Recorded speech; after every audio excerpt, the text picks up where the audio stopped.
Let's go. Hi, everyone. We are in an open lesson in our training sessions. Only to tell Alessio what's going on our training sessions.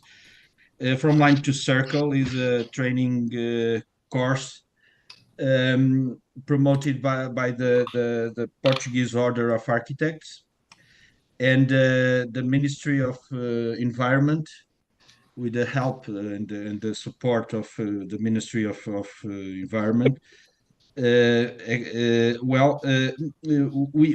have a comprehensive course. We are an overview. We are doing an overview about everything connected with architecture, energy, and ecology. I think it's an interesting course. We have lots of specialists on lots of areas connected with these themes, and you are in the frontier, let's say, between the politics and the materials. We have just finished the materials and the most technical part, the tools and so on, and we are just now finishing we are on our last way to finish the course, and we are going to start the politics and the public public themes about the ecology in the municipalities and so on. So we have this quite comprehensive course, as I told you. Let me just present you in Portuguese, okay? Alessio Battistella é um arquiteto doutorado e investigador da DASTO do Politécnico de Milão e é presidente da ARCO, Arquitetura e Cooperação, com a qual realiza atividades de design, arquitetura e investigação aplicada no campo da arquitetura sustentável e ecoeficiente em contextos de emergência humanitária. Em 2022, ganhou o importante prémio promovido pela Academia Nacional Lincei, o Prémio Internacional Leonardo Paterna Baldizzi, destinado a um projeto relevante de arquitetura e engenharia civil. O Alessio está entre nós para focar as temáticas ligadas à questão precisamente da escassez, não é? Que para ele é uma necessidade, porque nestes contextos de grande problemáticos, né, nas questões humanitárias, o acesso aos recursos para construir e realizar as obras de arquitetura é quase que uma imposição. E é esse precisamente a problemática que eu gostava que o Alessio focasse e nos desse aqui uma noção dos problemas e das questões que são levantadas no exercício da arquitetura nestes contextos de escassez e de grande problemáticos em contextos sociais complexos e complicados. Did you understand a little bit what I'm told, Alessio? Well, yes, of course. Yes, scarcity for you is like an imposition, is a problem that for us is important for us to understand how can you do architecture in this problematic environments. And well, let's start your presentation, and we will talk a little bit later, okay? Thank you very much for being with us, and you can start if you want. Let me share the screen with you. How you organize usually the lab? Because there are 3 hours, isn't it? Not really. We have 2.5 hours. It's the time we have at our disposition, I think. Yes, but you can do whatever you want with we have your a time. rest in between, I guess, no? Because Yes, otherwise the yes, people yes, yes. It's listen to important me. for us to have a little talk with you after your presentation.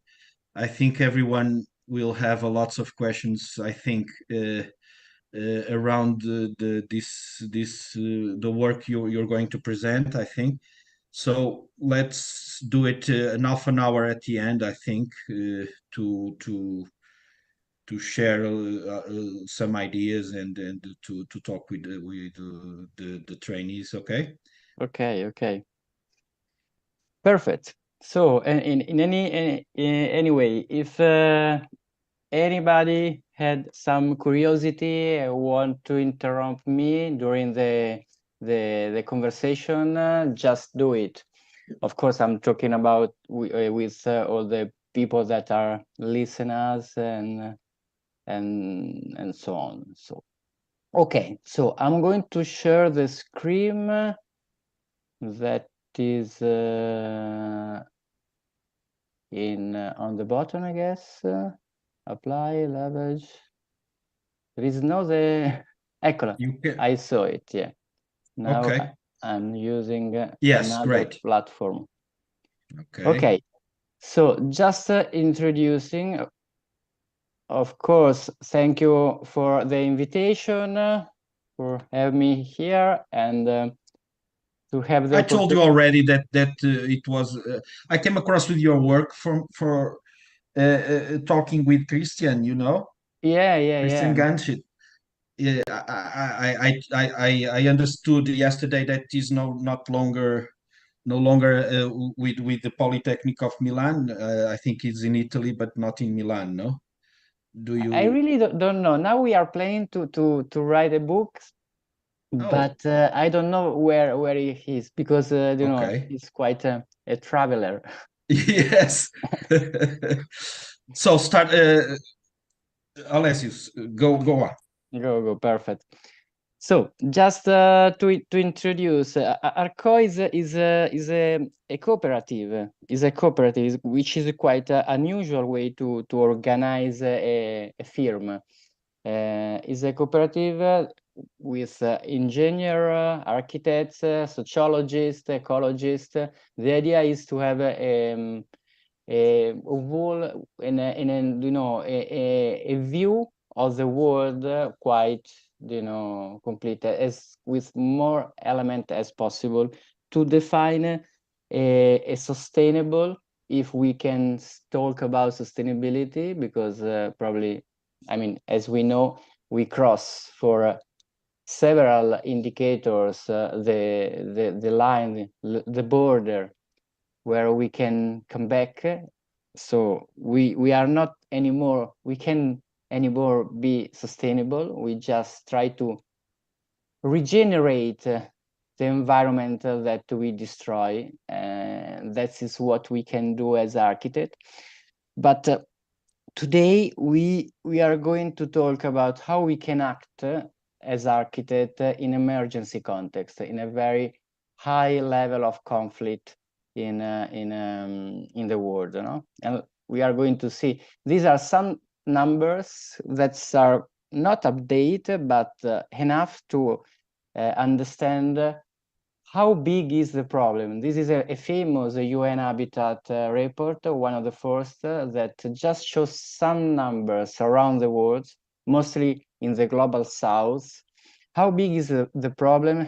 How important is that are these that are the architect to take a position on this idea of way to build and to be aware how our rules could be in the idea of sustainability of the world.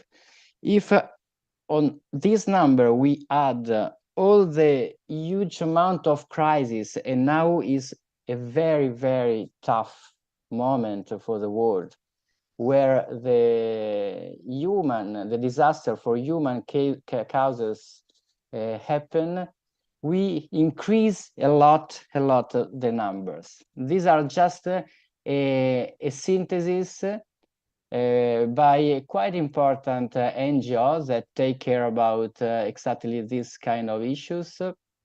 You can see the number on the bottom. EDMC, International Displacement Monitoring Center, which is an NGO that just take care about how many people are constrained to displace in their own country. So it's just internal displacement.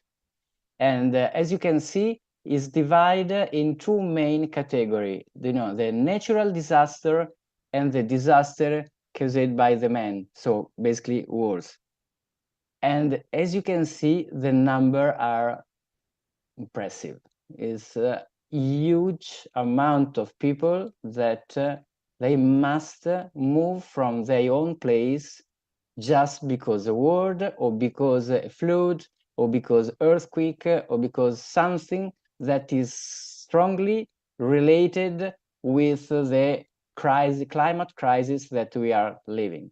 So just to be aware how big are the number connected to also the crisis, the climate crisis that we are living. So half of the huge problem that we have in the humanitarian field is caused by the natural disaster. So again, we are really into this huge problem.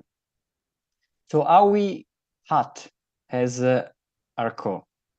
Of course, this is something that during the time change a lot, because we also starting to have biggest project, but in the beginning we are trying to be a kind of artisan architect. So we try to maintain the dimension of making things, make apply research to, for instance, materials. Materials is one of the themes that we are more into, because the idea is to use as much as possible natural material. And if we are in a more technical cycle, we are trying to work with the idea of design for disassembling. So maintaining as much as possible the material in the circularity. Okay, as you know, we have, as the MacArthur Foundation say to us, we have two main cycles in the idea of materials: the biological cycle, that is strongly connected with the natural material, and the technical cycle. Technical cycle is, from my point of view, more connected with the idea of reusing as much as possible each material that we are going to use. So if we, for instance, use metal, is because we can easily dismantle it and reuse it in another structure if we need it. But now we are focused more in natural earth, straw, bamboo, and whatever. And of course, using also unconventional material, just because we mostly works in places where the law allow it. Energy, we stress a lot the passive principle of bioarchitecture. So the starting point for architecture for us are everything is connected with the passive principle. Unfortunately, that is not the usual way how the architect act, at least in Italy. So the idea is looking for a language of architecture, a language of sustainability in architecture. So natural ventilation can become also a way to define the shape of architecture, for instance. On it, we, of course, add also active principle like photovoltaic, aeolic, and whatever is possible, according with the idea of, again, low energy consuming. Then the techniques. we, as I say, work a lot in a global south, in a lot of country, in Albania, in Myanmar, in Africa, in a lot of places. So first of all, we start with idea of understanding what is the local architecture. Now, starting from vernacular architecture, just to simplify the concept that I'm saying, but it's not just the idea of vernacular. It's just it's more understanding what the local knowledge can say to us about the climate of the place where we are going to work. Okay, climate, again, materials, way to assemble it. So basically construction techniques. So before to everything, we are going to do a survey. We are going to ask to local artisan, local architect, local, you know, everybody to understand how they build and which kind of knowledge we can find on the place. And when we collect this kind of information, we try to transform, elaborate it as architect and give it a contemporary output of architecture. Basically, we are going to talk with appropriate technology, you know, the intermediate technology. What is the basic but main concept that drive all our way to design. No? So how we can involve social, economical, and technical skills in a process that can give us a contemporary output in terms of architectural. And when I say contemporary, I say something that is low environmental impact, low energy consuming, but high level of comfort. And I can guarantee that it's possible to do it also with a low budget, and mostly, of course, in a place as the place that I'm going to show you. But this is, the main concept, the day of appropriate technology that can join all these elements: economy, social, and environmental, and technology again. So basically, the sustainability for us is exactly what I'm just saying, no? Economic. Can you see my element? Okay, great. So environmental, which usually we work on it as with the process that I'm just talking about, no? Materials, passive principle, active principle, social. So we try to create a kind of knowledge in each work site where we are. Each project became also a school, a school of apply, where we can apply the re-elaboration of techniques that we found on the place through a self-construction process. So the community where we work then have, we would like to create this process, but we get it in most of them, a process that can be repeated and repeated, and also improved, because we leave some skills on the place where we work. And of course, the idea of community development. So sharing information, because it's not just observing the place where we are, but it's also sharing information with the people. We do also through focus groups, through techniques more linked with the idea of community development and social skills to do it, because as I say, we have also sociologists in our group. And then, of course, economy. The idea is have a low, because we usually have actually low budget. So the idea is maintain a low budget, but high performance, as I say. So these three pillars of sustainability are always applied when we try to do it in our project. Mostly in the first project that we did, because we started working in a war zone the first project that we did are in Palestine, in the sea zone, in a place like Hebron, but also in Gaza Strip. And as you know, Gaza Strip, I mean, unfortunately, in the last days, we had this very bad news. And we work a lot in that place, and it's not easy to even entering in this area. So we need a lot of visa, visa by Fatah, visa by Israel government, visa by Hamas too.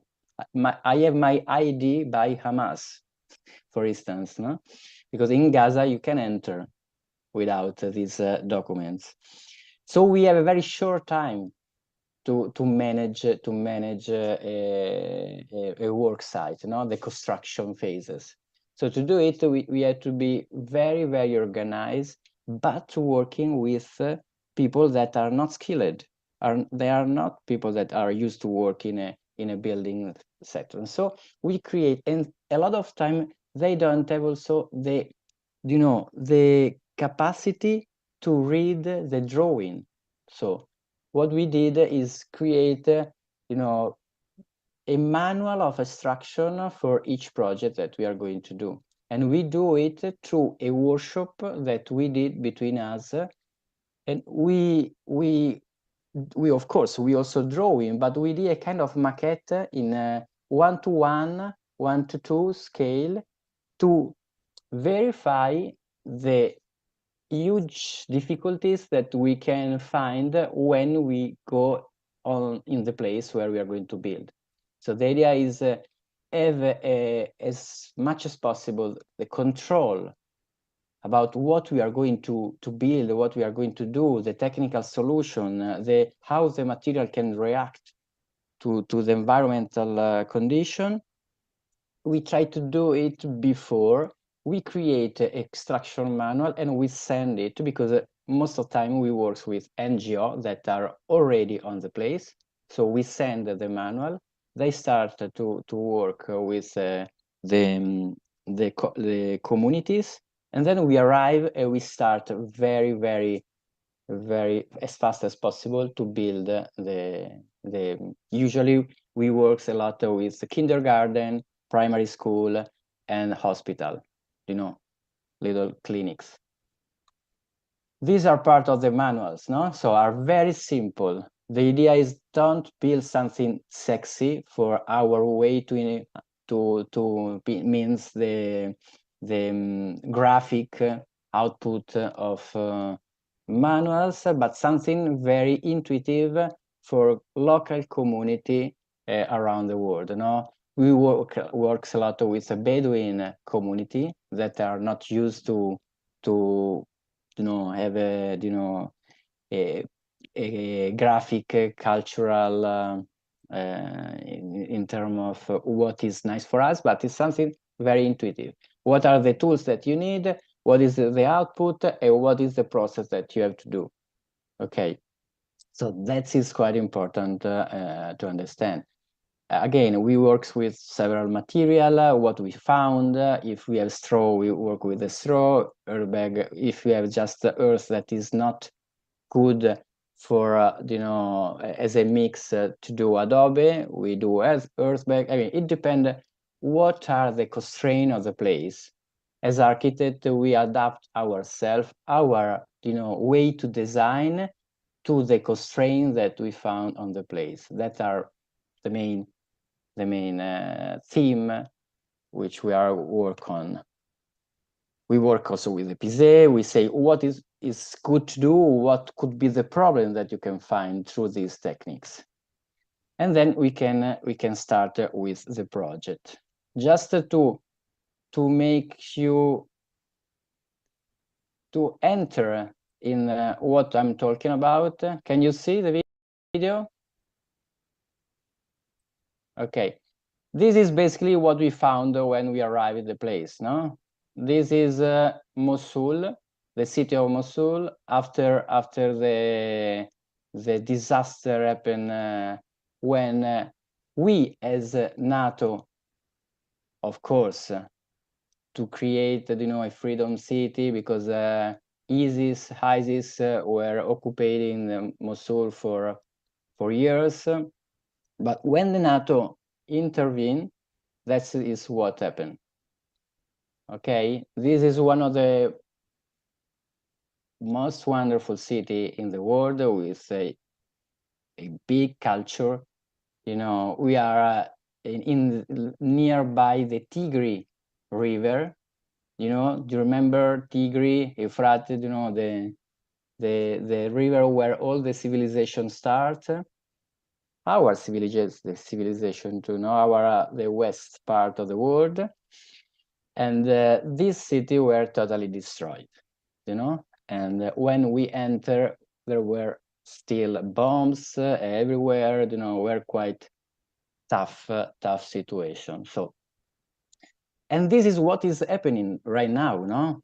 In Gaza, in Ukraine, but everywhere, because in Africa now, also in Sudan, in a lot of places, Niger, and so Africa is starting to be, a place where it's impossible entering, and we used to work in a lot of these places. Okay, Myanmar, which is another place where we work now, there is a civil war. So the war in the world are increasing in a very, very worried way. Okay, so the first project that I'm showing you is exactly this one. So we won a competition in a competition by UNESCO that is taking care. I mean, we usually work with NGO. That is probably a question that you are going to ask me, so I prevent it. We usually work with NGO or governmental agency, which are UN basically. We UNICEF, UNESCO, UNDP, UN Habitat, these kind of UN agencies, or government by Italy. Each country have his own agency for international cooperation. We work a lot with the Italian one, with the Belgian, French.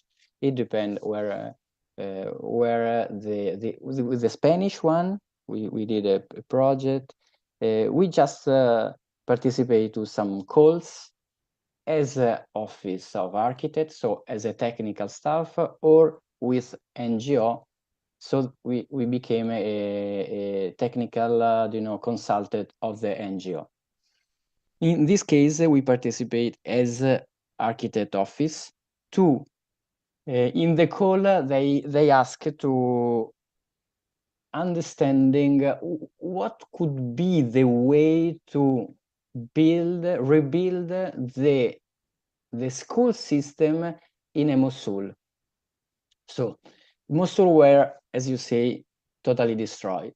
So how we are going to work in historical center, rebuilding innovative school for the place where we are working on. And this is the context. As you can see, this is the river, the Tigris River. So this is the historical center, and this is a place where we are. As you can see, we are exactly in the center of very, very, very old city.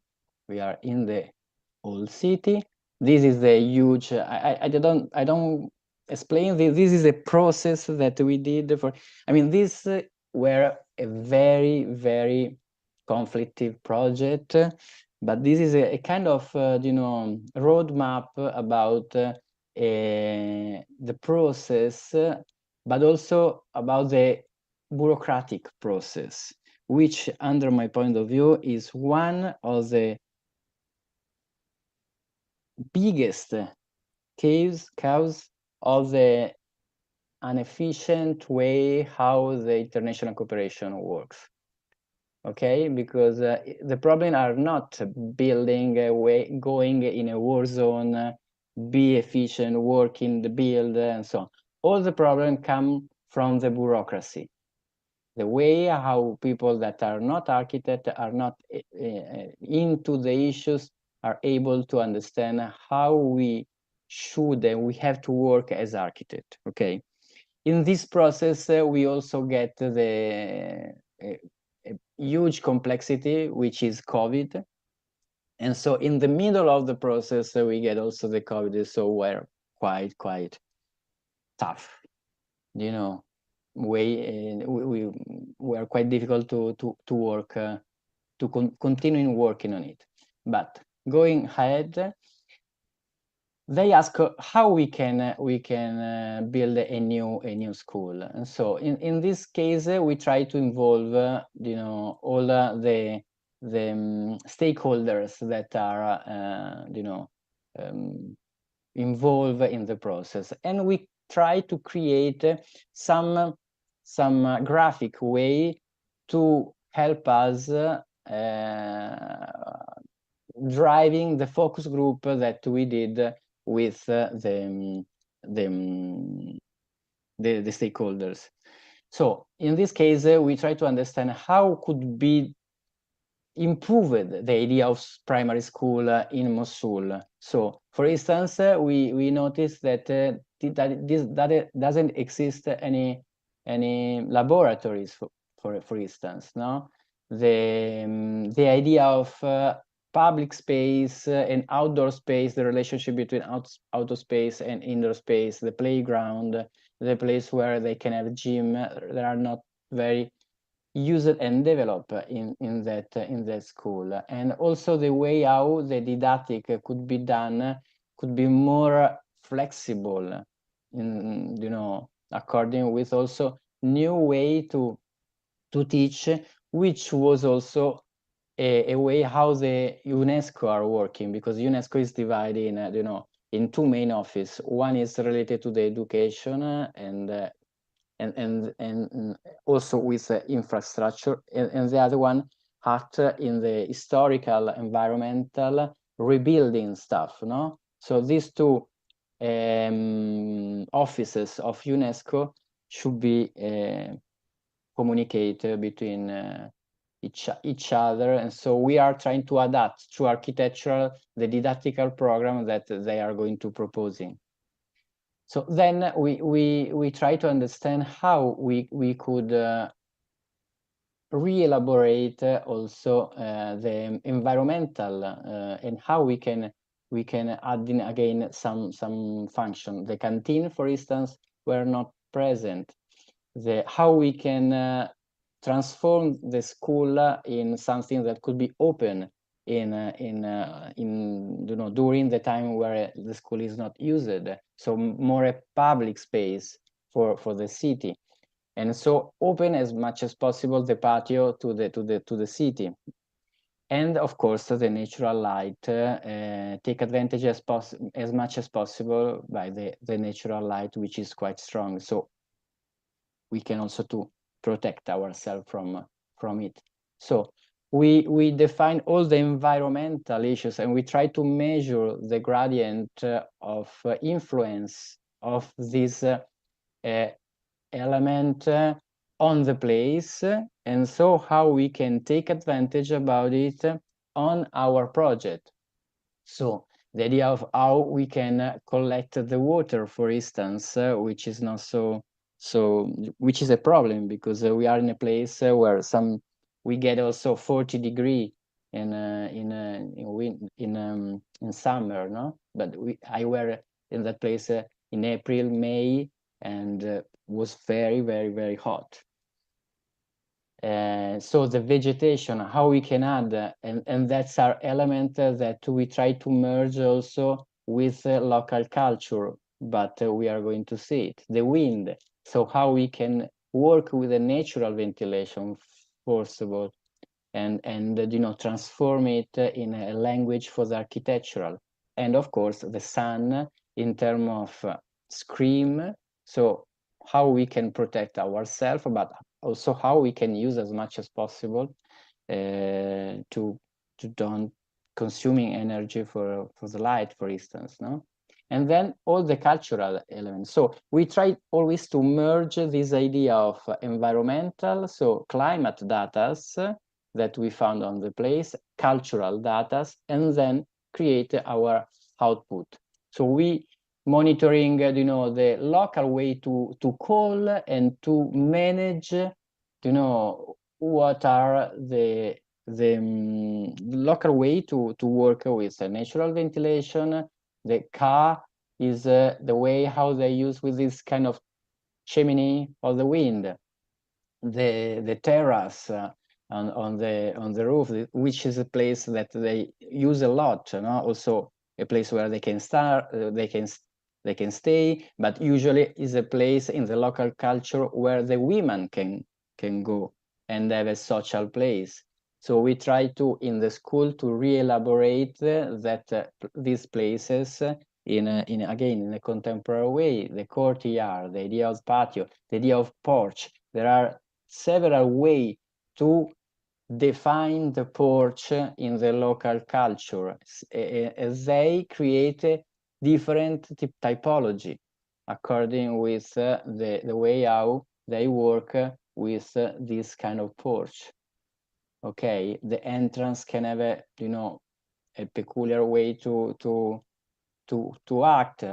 Again, the materials and the material bring with itself the idea of techniques. We are in an earthquake area, so we try to understand how the local architectural react to the idea of earthquake, and so which kind of techniques we can find in the area. So we find, for instance, the batar that from Turkey and Pakistan come also to Iraq, which is quite interesting techniques actually, and have a very high value of aesthetic. And you use just stone and wood and so on, but as Batar, we found other way to work on it, and working with again the local material, and what are the components of tradition that we can find on the base. How sustainable is it? The tradition, how sustainable is it? The construction is simple to use or not. There is availability. So we try to measure all these data for each techniques and each material that we found. And then this is the environment that we found, what we see when we arrive. These are, this actually is a survey made with drone, and these are my pictures. So this is what we found. As you can see, the place is were quite bombed, and this is a primary school. So this is what these are bombed. So what I want to say that also the primary school became a kind of target, because of course they say that the soldiers are in the place, but actually again this is a primary school.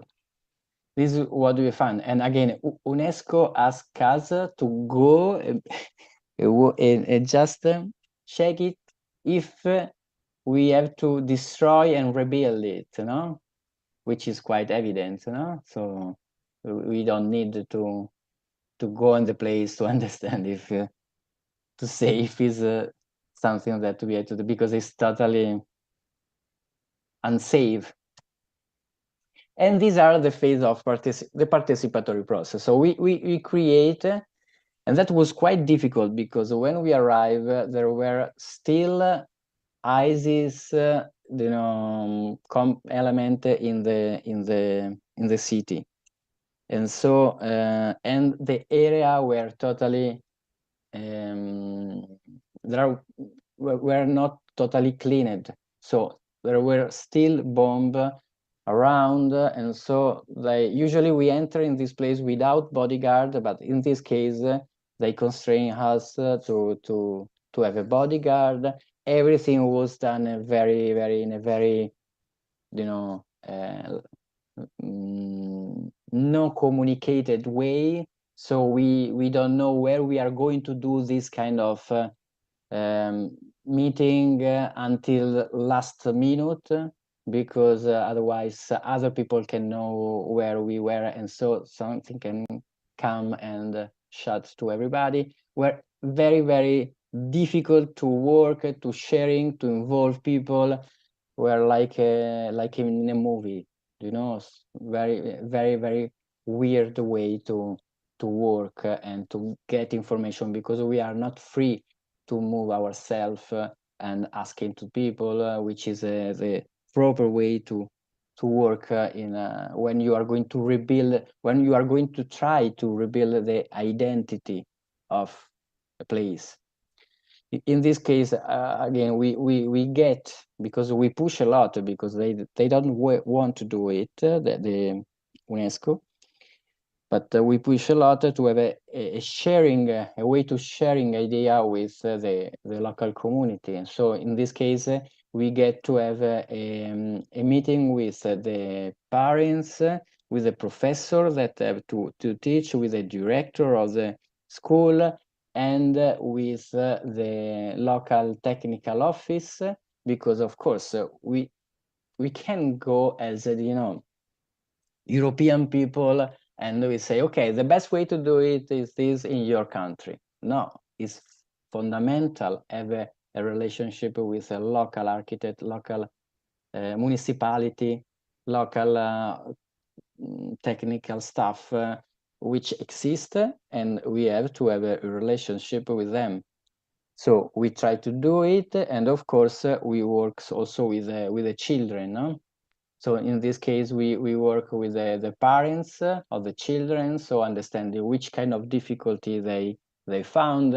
So also how we can use in a several, you know, how we can sprawl the activities also, and how we can design the degree of flexibility of the school to use the school in a all day long according with the needed of the parents. How dangerous is get the school, the children can go alone to the school, all this kind of information that can help us to increase also the way how we design it, you know, in the and the way how we can involve the design of the school on the city, you know.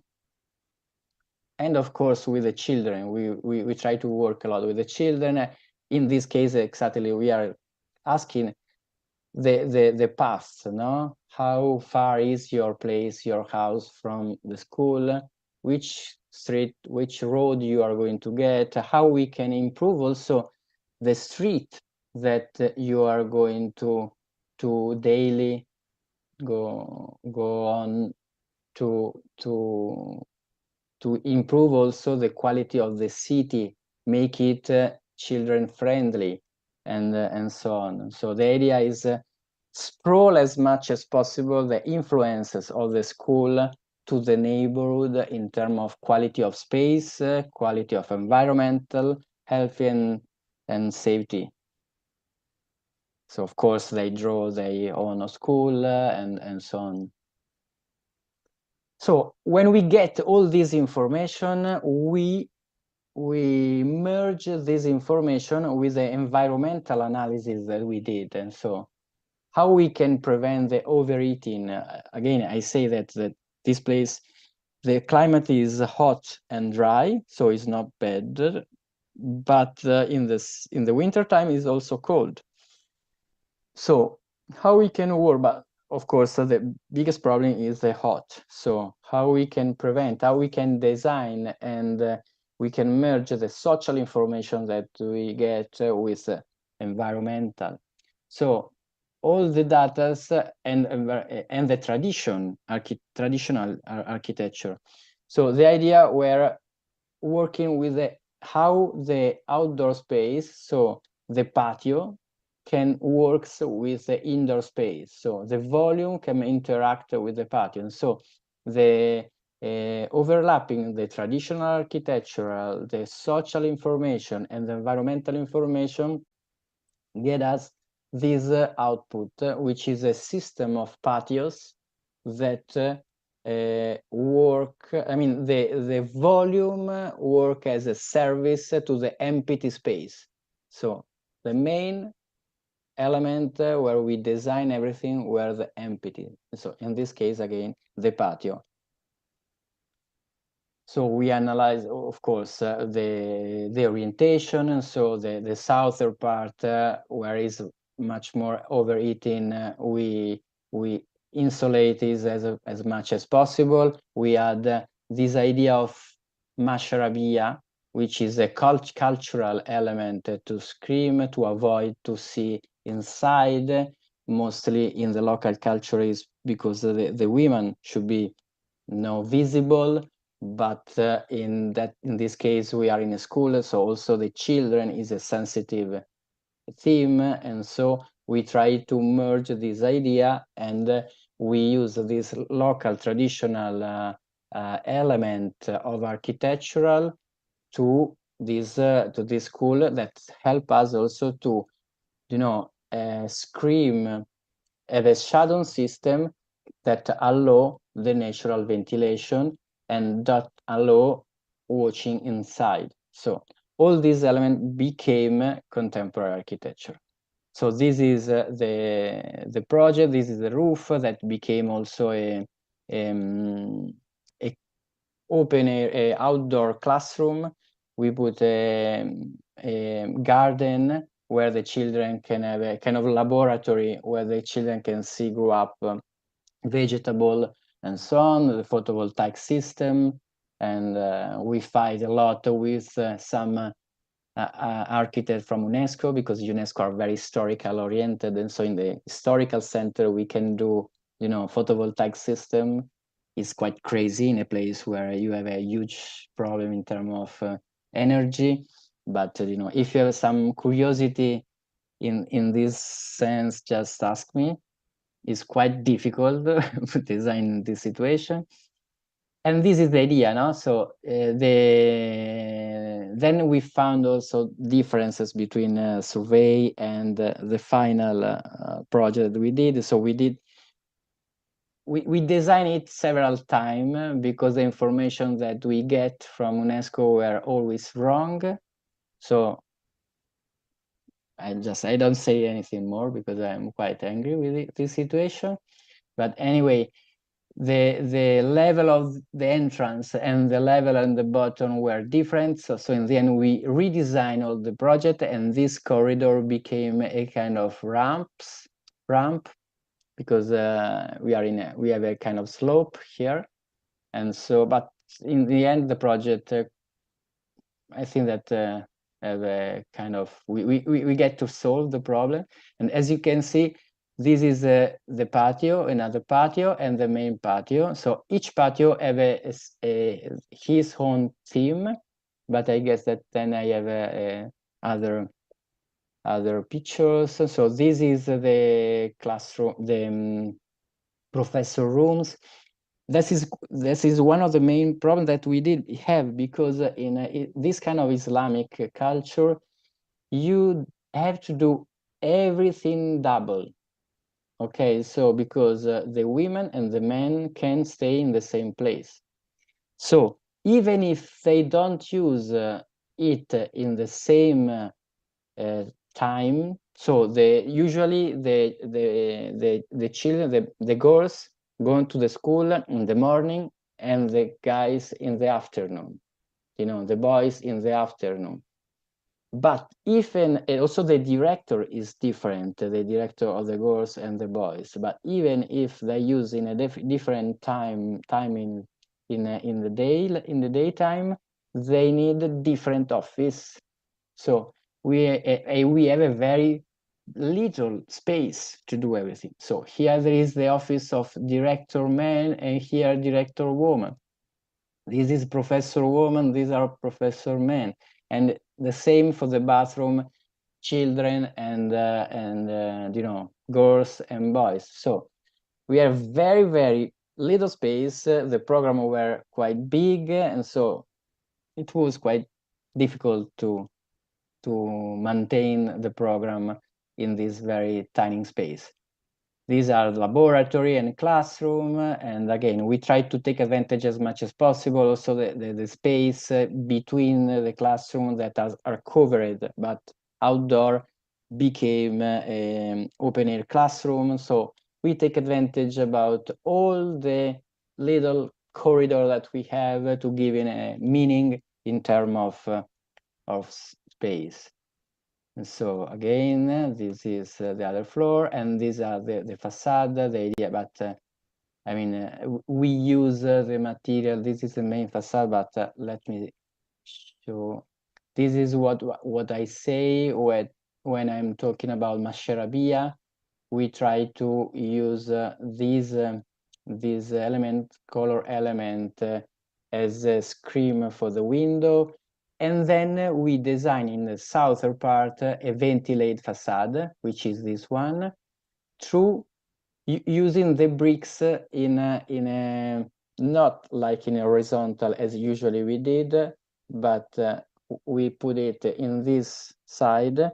So the empty space, the walls in the bricks became a way to ventilate the facade. We calculate it with the Politecnico di Torino, and we get a ventilated facade just in a very low tech way and very no economic, with a low budget in terms of it. I mean, this school were not so low budget, but less than usually they did. This is the idea of a patio system. So in the roof we have the garden for the children. This is more institutional roof. We collect the rainwater here, and we reuse the rainwater as in this fountain, which is a traditional element, the water in the patio in the Islamic culture, and also in this peculiar part of the world of Islamic culture, because we are more Persian. Is a very peculiar place. So we reuse the water, we pump with low energy the water, and then the water come down, and again the wind passing through this water wall, and you can really feel the difference of temperature in the environmental of the patio. Okay, here is more institutional. Here we can find the offices, the administration offices, and the director offices. This is the green patio, and again, in the local culture, the green is used in the patio to balance the climate in this place. And so, and it became also a classroom, an outdoor classroom. And this is the fountain that I'm talking about. So we collect the rainwater, and then we pump it in this metal wall, and then the water come down, and the wind passed through. It became colder, and that is very low tech, but it's working. And again, the idea come out just walking in the bazaar of Erbil, where we used to live, to sleep, to stay, and we see something like that, very low tech in the market, in the, around, and we did it.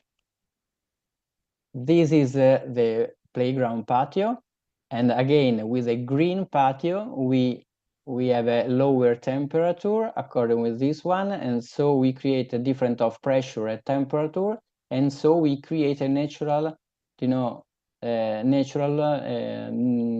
cross ventilation. We improve the potentiality of the cross ventilation. This is the ventilated facade on the south part of the, so we have the mascherabia, the screen, but also the low-tech ventilated facade made just with the bricks, as I mentioned before. And this is more in the idea of the fresh in the low part of the place where the green are go up, and then the hot one go down. So it's a normal ventilated, it kind of scream in the southern part of the school. And this is the idea of the school, no? So we try to maintain the same material, so the typical stone of the city where the base of the school, the entrance, the upper part was white to reflect as much as possible the light, and so don't overheating the place. These are the window, again, working with different way to manage the bricks to the position of the bricks so the ventilation can enter, and in a very simple way, but still you can really watch inside, see inside the building. This is the patio with the fountain where the administration is and the director office is. This is the corridor that connect the two sides of the building. This is the green patio. These are the idea of mashrabia made in metal, and these are the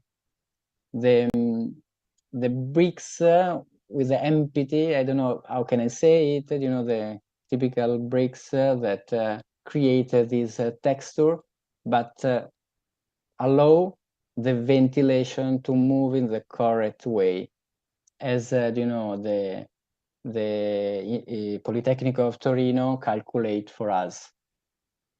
The Professor Marco Simonetti helped us to create this low-tech facade, a ventilated facade. And this is the playground. So we have this screen, which is movable, so you can move according with the time. So using it as a screen as you need, again, according with the sun movement. And this is another school. Let me see if I have, I should have a video about the actual state of it, just to show you what's happened now. This is the last information, but they are not very efficient to give us an update of the work site, but some weeks ago were some like that. In the end, I say you that we redid a lot of this project several times, because in the end, in a certain time, we discover, we arrive here, we had a lot of destroyed house, but they look like house. But then when they clean the area, we saw that that is a hill. Is not, there are not house, no? And they didn't see to us. So we had to redesign everything, and we have to redesign these huge contained walls to maintain the hill on the place. But they didn't have the technology to do it as we did. And so we calculated it in a, as we did in the past, to use, to make this huge wall, which is a kind of L.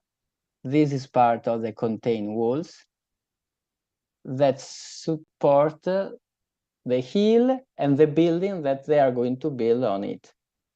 Okay, so we had to, and then the level of here was much more higher than the level in this part of the building. So we have to redesign totally the building in the phase that we thought to start it. So all the time were larger and so on. And but again,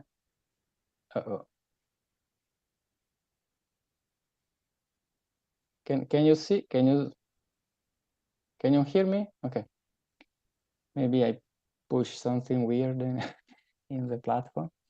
So as you can see, the distractions are still quite high. It's not so quick and so fast, the rebuilding phases, because again, the bureaucratic issues, because as a techniques, we Okay, can you see it? Because my screen says that is not sharing now. Okay. We can see the image, but not moving. It's not the video passing. Okay, So probably yeah. I Now don't know it's what's the problem. now it's Okay, finished. now Probably. it's starting. Yes, maybe it was paused. Ah, okay. So, okay. Anyway, this is the situation. Maybe now you can see again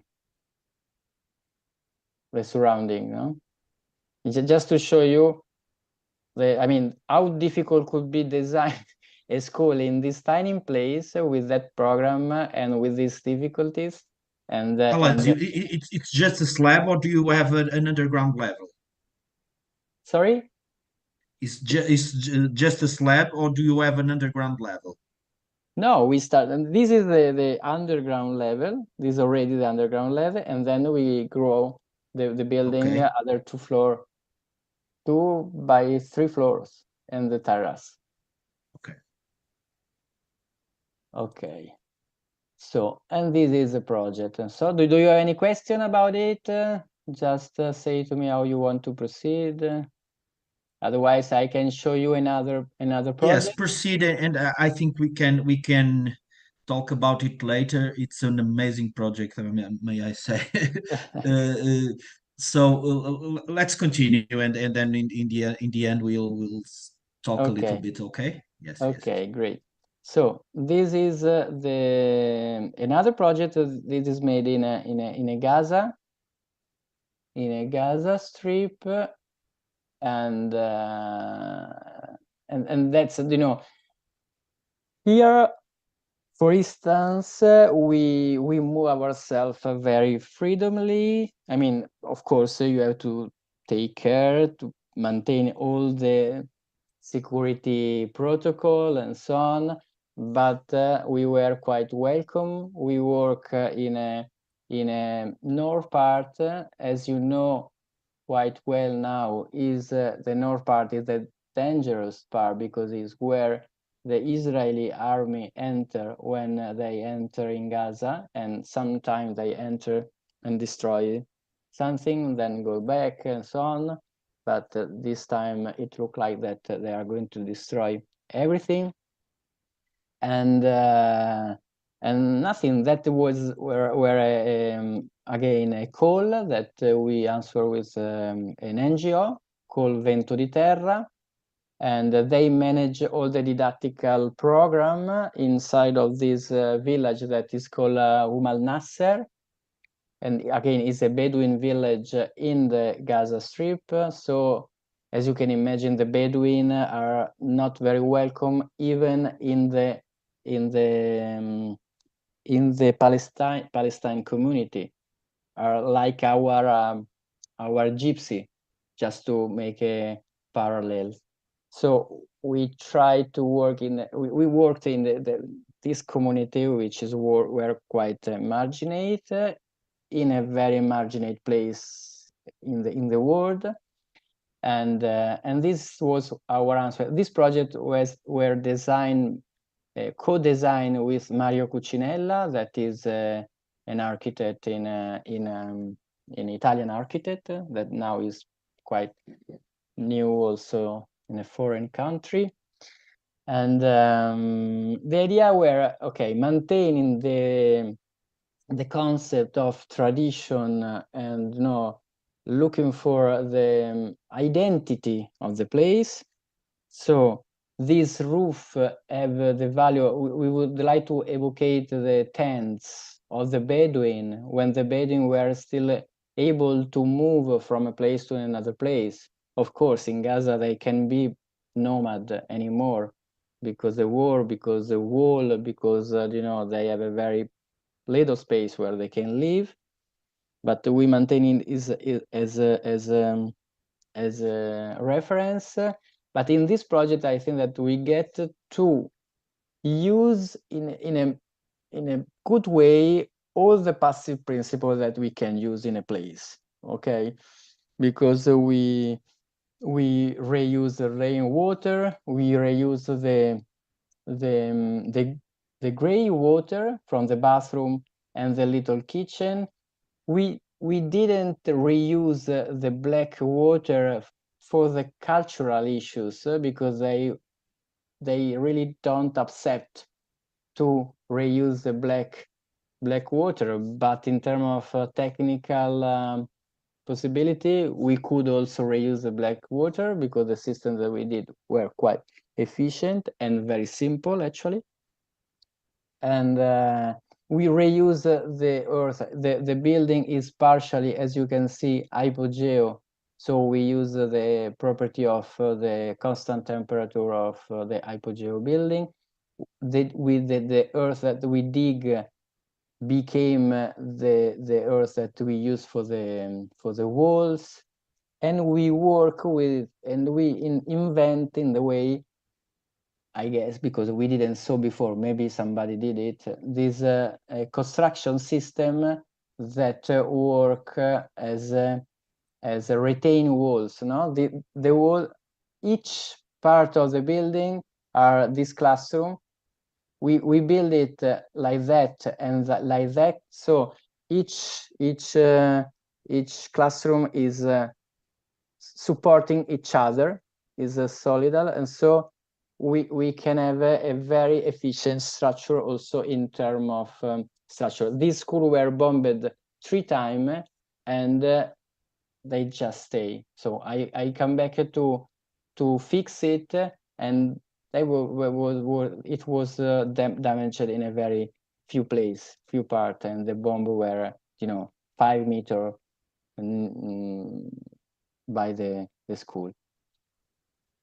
These are the phase of the building construction. So as we say, we dig the earth, but these peculiar earth were not adapted to use for instance Adobe and so on, and so we decide, but even because we are in a war zone, and again we did a survey and we looking for material, what was available on the place where we are, and so we found these long bags, and we know that exists a technique called earth bag that was diffused by Khalili, an Iranian architect based in California now, but he used to use a kind of domes with these techniques. But for the function that we had, the school, we need a different shape, and so we try to implement these techniques according with the function that we need. And so, and the other reason were that, again, that is the material that we are available, and this is the material that they use for the trinche. We are in a war zone. What happened in the war zone? They build a trinche, no, to shut and so on. Do you know? Is the correct word trinche? Trinche is the place where they create this wall. And so the idea is transforming something related, symbolically related to the war, in something important for the community. So a children garden in this case, and a women's center. So we move something, very bad in something quite with a positive value. And so we start with the same techniques that usually they use to shut, to protect himself when they shutting. We build this system. Again, as you can see, each classroom is linked between each other, and so they create a very stable construction system. This is way how we build. Very, I mean, it's simple, quite is no big effort to do it, but not so difficult. So layer by layer you build it. Between one layer and the other layer you have a barbel. I can remember this word. How do you call it? This metal cable. which is again Barbed wire. Yeah, this is I can't remember it. Again, this is very related with the war, no? With this, so the idea is what we have this element. We have in a very bad. They are linked with a very bad message. We try to transform it in a nice place for children and women. We are in a very fundamentalist area, as you can understand. Hamas is maintain the power. There is Hamas where we are building. We are in the middle of camp of Hamas and Jihad Islamic. So, I mean, quite dark side of the place and the dark side of the Islamic culture. And so we try to again to transform, to create a little corner of paradise in a very bad situation where again the women and the children can forget what happened outside. So we work with the theme of the wall that separate what is outside to what is inside. Okay, so the big patio that we build inside were a place where they finally can stay in a relaxing and play and so on.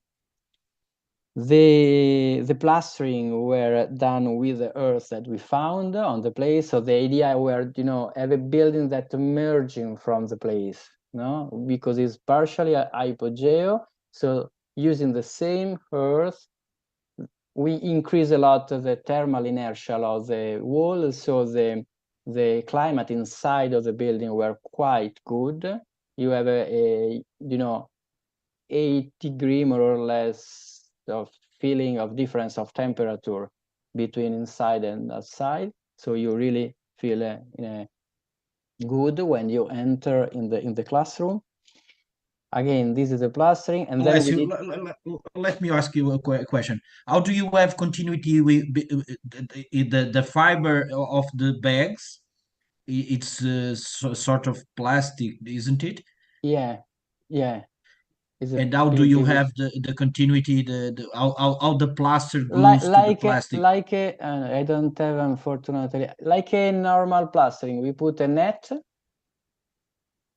the typical net that you put for when you add the plaster on the surface.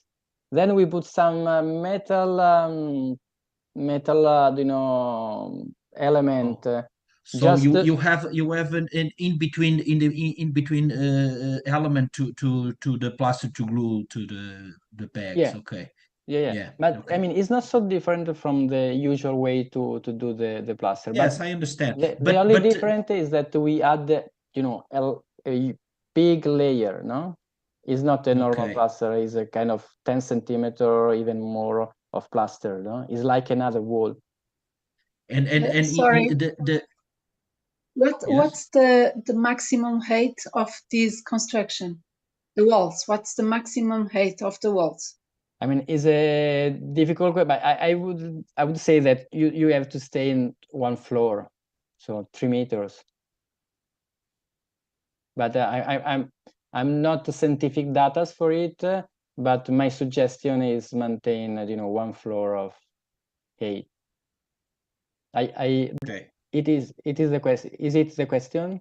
I answered. Thank you. Yes. Okay. Only one thing.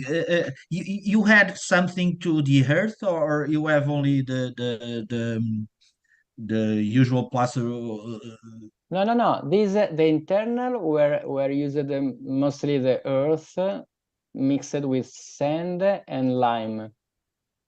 Okay. In the external part we use more lime based on lime.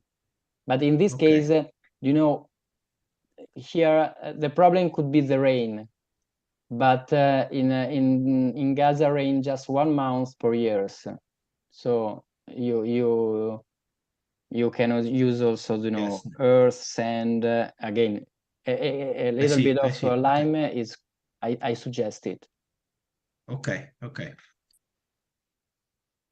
Okay.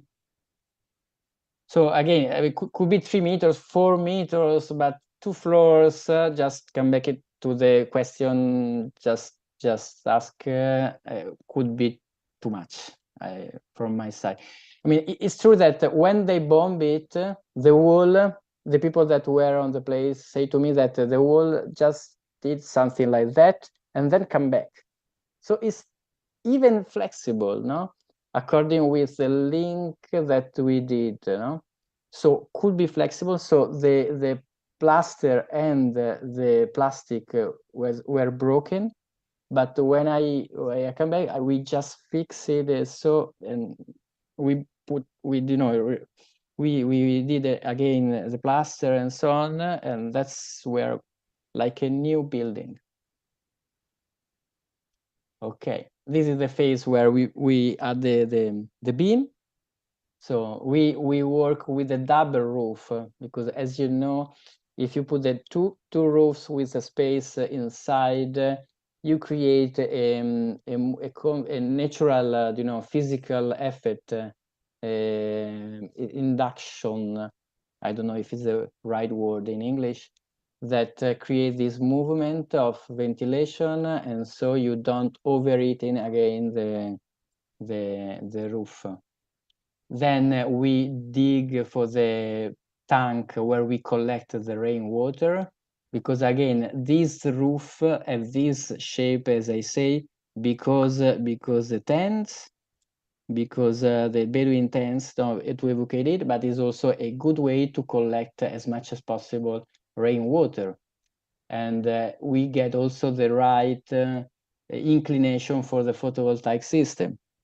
And all this water then go in the big tank that we did outside, digging.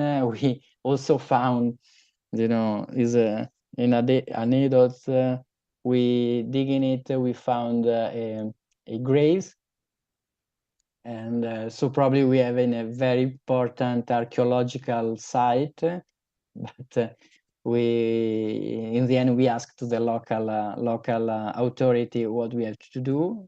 We are quite scared because in Italy, if you find something like that, you stop the the war site and you can do anything more, no? But we ask, and the Hamas policemen arrive, see the sun, watch the graves, and say, this is not Islamic, and so just put in the trash.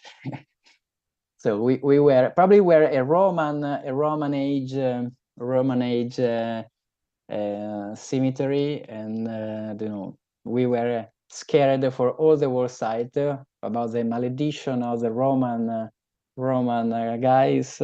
So we collect all the rest of it and we put in the local cemetery, and the big stone, the two big stone, where it is in the municipality. I mean, now probably is destroyed, but that's happened also in this kind of war site.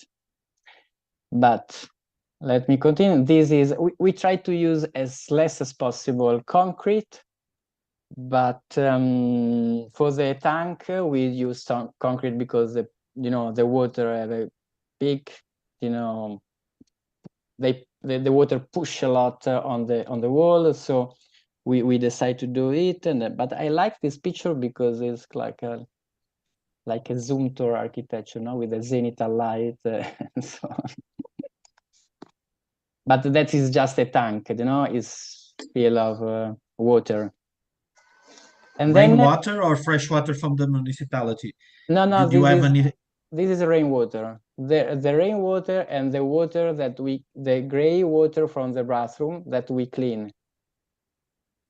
Because I mean, let me see. Maybe I have some picture later. I mean, this is the internal wall. We did the internal wall with the parents or the children that they are going to use the school. We did the adobe bricks. Bring some clay from a place nearby, but all the school is basically done with material that we found very local, very nearby.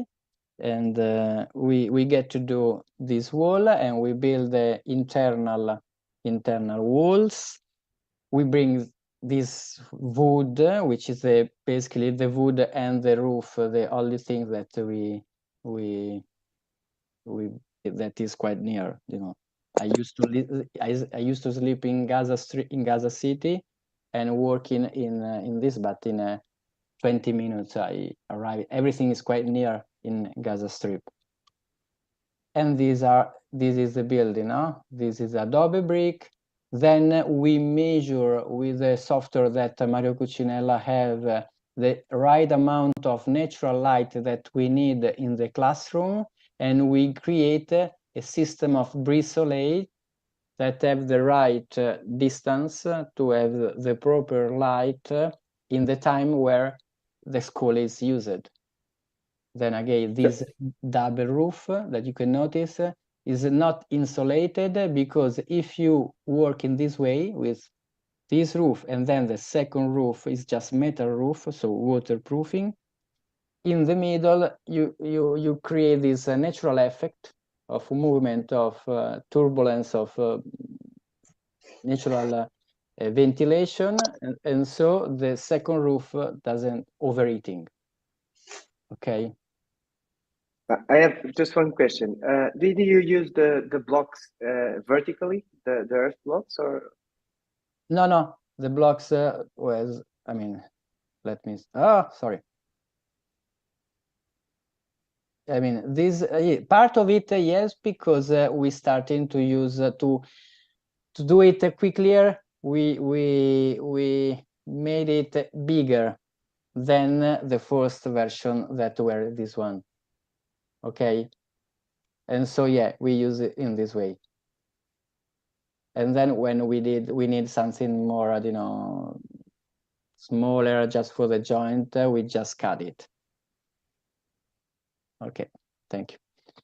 And this is, we did the first photovoltaic system in the Gaza Strip, bring it from the black market to the tunnels, the tunnel that now everybody know from Egypt. That the tunnels, from this tunnel you can have everything. You can also even car. All the material, a lot of material come from these tunnels. Is a really huge system of parallel life, and then I get it in this situation, and part of it were bring inside with ambassador car, Italian ambassador car. So the ambassador car is not checked by Israel, and so we can use it. Otherwise, that was not allowed, because going the direction of independence of energy in a Gaza Strip, which is something not allowed at that age. When in 2000, I don't remember, 11 probably, when we build it. Okay, so 2011, the project, or the construction? The construction. We did it very quickly. The project, the consequence was the construction. But I'm talking about construction. Okay. So again, the inclination of the roof is, it again for the Bedouin tents, for collecting water, but also to looking for the proper inclination for the photovoltaic system. So the idea is the language of sustainability were merged with a tradition, but it's not just a shape issues what we did, but it's also, there are always a sustainable meaning behind it, And these are the classroom inside. Again, we have these are openable windows, so we have a cross ventilation and stack effect for the hot. This is the external perimeter wall, and this is the internal from the patio. Okay. This roof is made of bamboo, or no? This is this roof. this is wood. This is because this is actually is what we found on what were available. The bamboo is not available at all I mean, we didn't found anything about it. And also the wood is not so easy to find. And this is the patio again because we didn't have the opportunity to come back and have a new picture. So this is the last picture that we did, but then this is the bath. I mean, this is you know, where we collect the water. Then the water come in this path. This we put a different granulometry of gravel. So again, it's a kind of filter, a kind of phytodepurration system, because the water were filtered in this path, then come in this path where we have river reefs, plants that help us to clean the water. And from this bath, we put it under this green area, which is the tank that we saw before. So there are three partitions. The tank, which is also a place where the women can stay, because the women's center is in this side. And the bath and the playground is the last corner.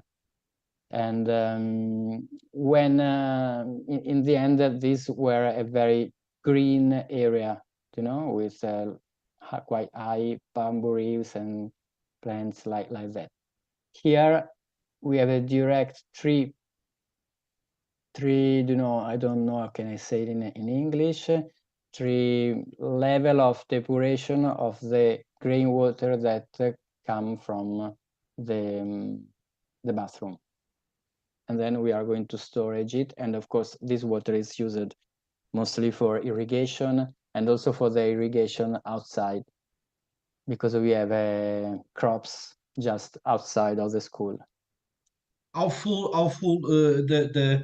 the tank is in the raining season? You can have enough water to the rest of the year? No, absolutely. No. I mean, we can fill all the tank, but we use it in a force. I really don't know how it depends from the years, but I think that it's enough for the 3 months after the rain season. But then we reuse constantly the bathroom and the kitchen, which is not a lot, but it's something. Yes, that's what I meant. Okay. Great. So this is the idea, no? This is the idea, the architectural idea, no? Have a merging, have the same color of the local earth. These are again crops where they grow up potatoes and you know, something like that. The idea is to have a building that is part of the environmental. They grew up this building, which is partially again hypogeo, because we use the earth to build the walls, and then we have this big landmark, wide, because our idea were that the Israel army should see it, notice it, and don't bomb it. So because that could be very, very evident. Then this is the secondary entrance, and we reuse we think about the local architectural, creating this entrance that we call in the houses. Usually they have this skifa in the typology. We call it skifa, which is not a direct entrance for the privacy issues, and so you have to make this kind of chicane.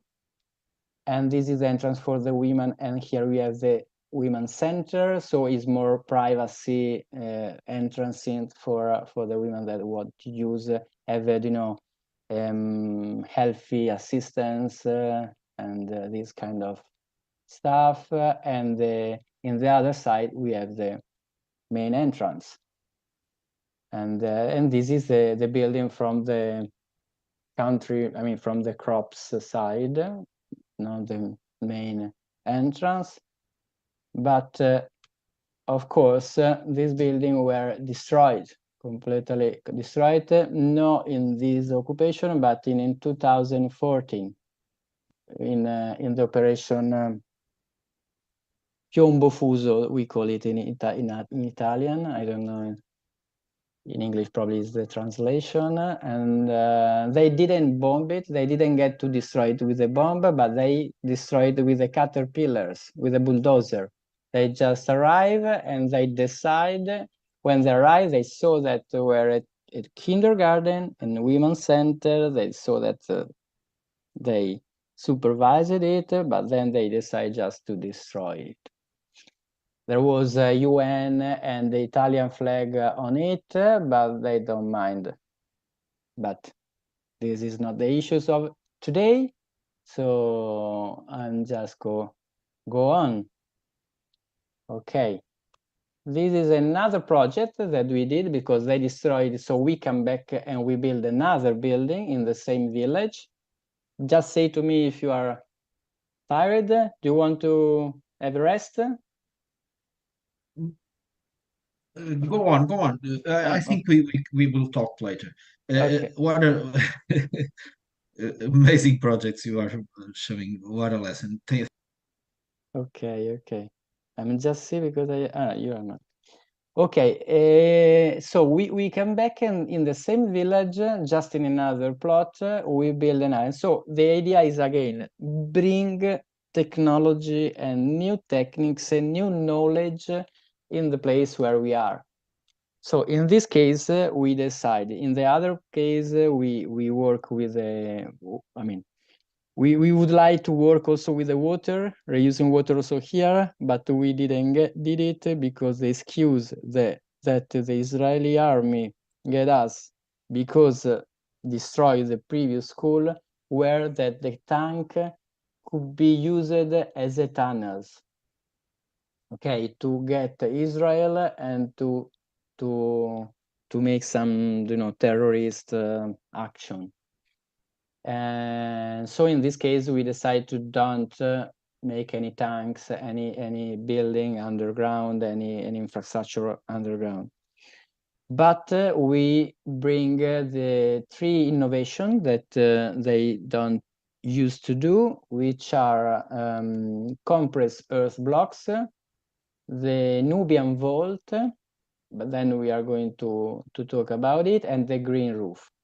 This is a new system. We have a strong relation with the previous building. In this case, the Women's Center were built by a local architect. This is the Human Center, and the kindergarten were designed by us. And we have this connection with the previous element. This is something that we should design, but they didn't have the money to build it. And so now I don't know. I hope that are still, there are still this building and this building. So basically, the classroom, we try to work with a modularity, So each classroom is something, which is this one, is something independent that can be rebuild if they need to increase the dimension of the school. They can do it. Then I love this patio, so I try to put this patio as much as possible because it became a very, very comfortable place where you can stay, because the tree, the vegetal, the vegetation help a lot to balance the climate inside of the building, and again became an outdoor classroom that in certain season in this kind of climate is quite interesting. And this May you please say the temperature in the winter and in the summer, please?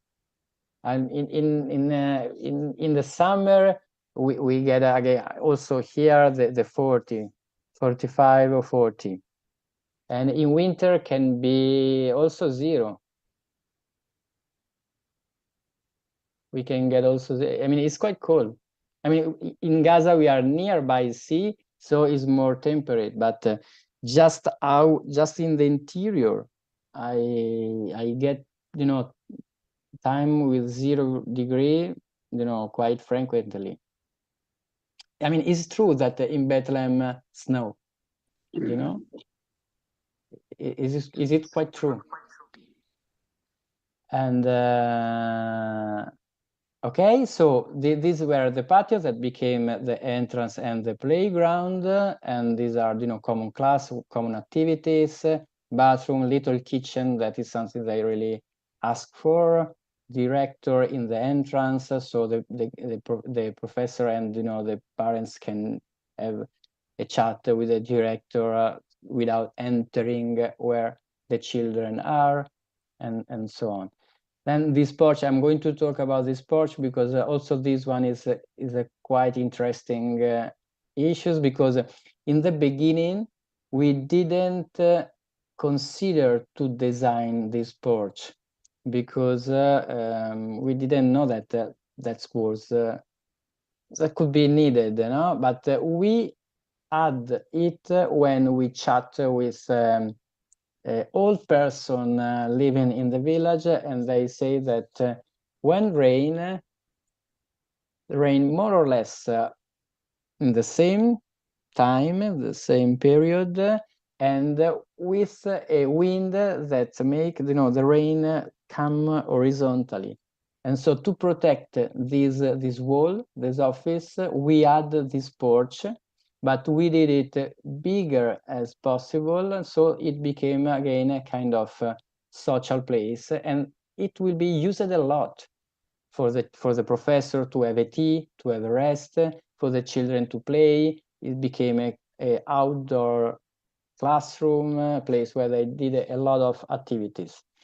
And so, I mean, an information that come later and that we build it as a, you know, protection of the building became one of the more used spaces. And then talking about traditional architectural, it work as a derb, which is a typical typology of in Islamic architecture, which is a last part of the little street that arrive to the private space in the traditional Islamic city.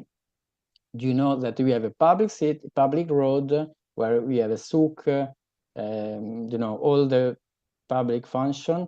Then we have, you know, 3 hierarchy or level of street, and the last one that get the private space where, you know, you can go just if you are in the family.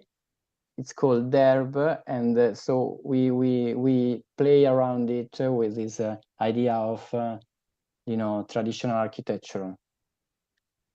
And this is the project. This is the human center already exists. This is one of the reasons why we decide to work with the vault, because in local tradition, the vault are quite present, even if they don't really use as a structural element.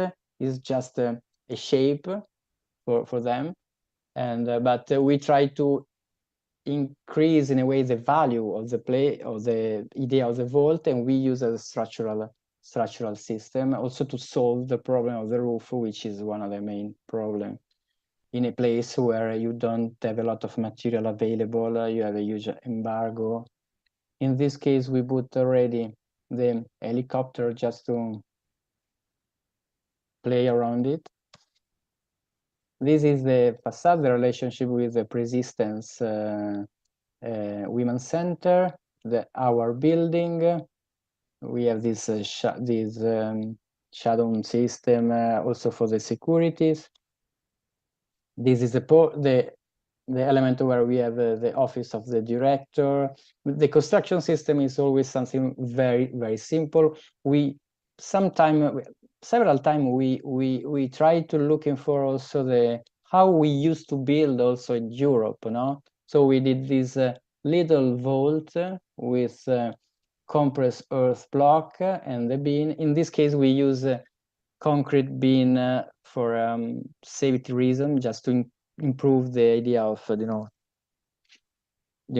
increase the health, the safety of the structure in case of bombing. All the glass actually are not glass, but are plexiglass because the bombing. So the window we put this kind of material that are not danger for the children. So this is basically the module, no? So as we don't have a very skilled person in the work site, we would like to use a Nubian vault because you don't need a structure to build the Nubian vault. It's a very peculiar vault that, according with the way how you put in place the bricks, you don't need, under the vault, the structure in the phase of construction. So we bring this a kind of vernacular techniques from another place, but very useful and very adaptable in the place where we are working. So we are quite scared about the dimension, the dimension of this dimension.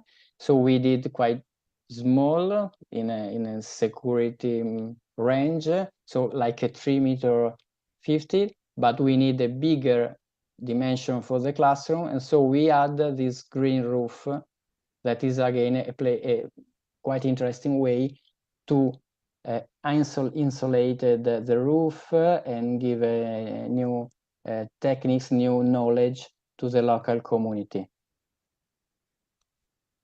And this patio where, then we designed this bristlade with different dimension to, again, allow the right amount of natural light in the classroom.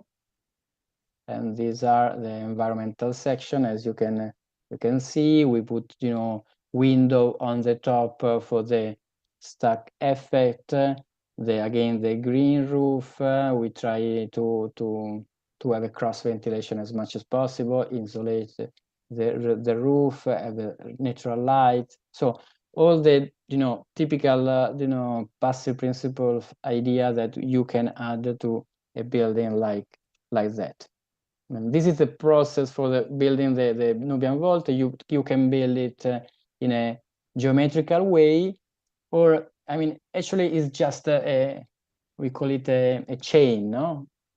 The curve is the curve that a chain did when for gravity, you maintain it. So basically you have to put the bricks, more or less build a very, strong structural wall in one side. And then you have to put the bricks with this inclination. Doing it and, progressing in this direction. And actually this building is a tribute to Hassan Fatih, in a way, the Egyptian architect that reused the Nubian vault for a neighborhood in a housing program in Egypt. Is quite a reference for us. And so he used a lot of the Nubian vaults, and so we use in the same way. Again, you just put these bricks in this way, and this is the effect. You have to be careful about how you put in the position the bricks. And these Alessio, sorry, we have a question here in the streaming emission. Did you? I think you already answered, but the hurt blocks were made in place, didn't it? Yeah, I'm coming. Yeah, okay. I'm going to answer two questions in a few minutes. Okay. No, of course, no. In less than a few minutes, I'm doing it. This is the machine. We did it. Actually, this picture we use the same machine, but actually, this picture were taken in Montemoro Novo, nearby Lisbon, because we collaborate a lot with an organization called Oficina do Convento. We will be there in the next weekend. Be perfect. So we are going to know Tanya. Do you know Tanya? Nuno Granja will be our host. Nuno Granja. Tanya is a very. Tanya won't be present. I'm afraid. So Nuno will be our host. Okay. Tanya is the architect. She lead the architectural issues in. as I know, I don't know what's going on now, but she's a very good architect that know a lot about earth and plastering, structure, and so on. Actually, she's building some, building in earth, in rammed earth in Portugal. So, and Yes. and we work with her, and so we bring this machine, and we try to create on the place a chain of, according with the circular economy idea of closing the loop, we try to produce all the material on the place, okay? And we use this machine, and actually we nearby create this chain. So nearby we create this with another machine. We test it. I don't have the picture now, and we use these bricks on the place. Enriched with some low energy plaster or just earth? No, this is stabilized compressed earth block. So we add 8% of concrete in each brick in the mix, because again we were quite scared about the stability of it for the bombing. But probably we don't really need it. But again, through the participatory process, come out these worried. And so we use concrete for the beam. So you have this problem about with the green roof. They must be reinforced. Okay. Yeah, of course. Isn't it? Yes, okay, yes. okay. Yeah, we use but for instance, one of these beam could be also don't use it because we have a very massive wall, no? But we still use it because also as a ring beam on the top. We prefer to do it, to Of course. the direction. Just because I try to use as less as possible concrete in our project, but when you need, you use it. Of course. And this is the way how we did the vault, the little window that is quite important for the ventilation. And again, and this is the face of the construction building. Again, the plaster outside is a lime plaster, and usually inside we try as much as possible to use clay plaster. These are, the landscape. The idea is, in this case, the architectural theme were create a dune landscape.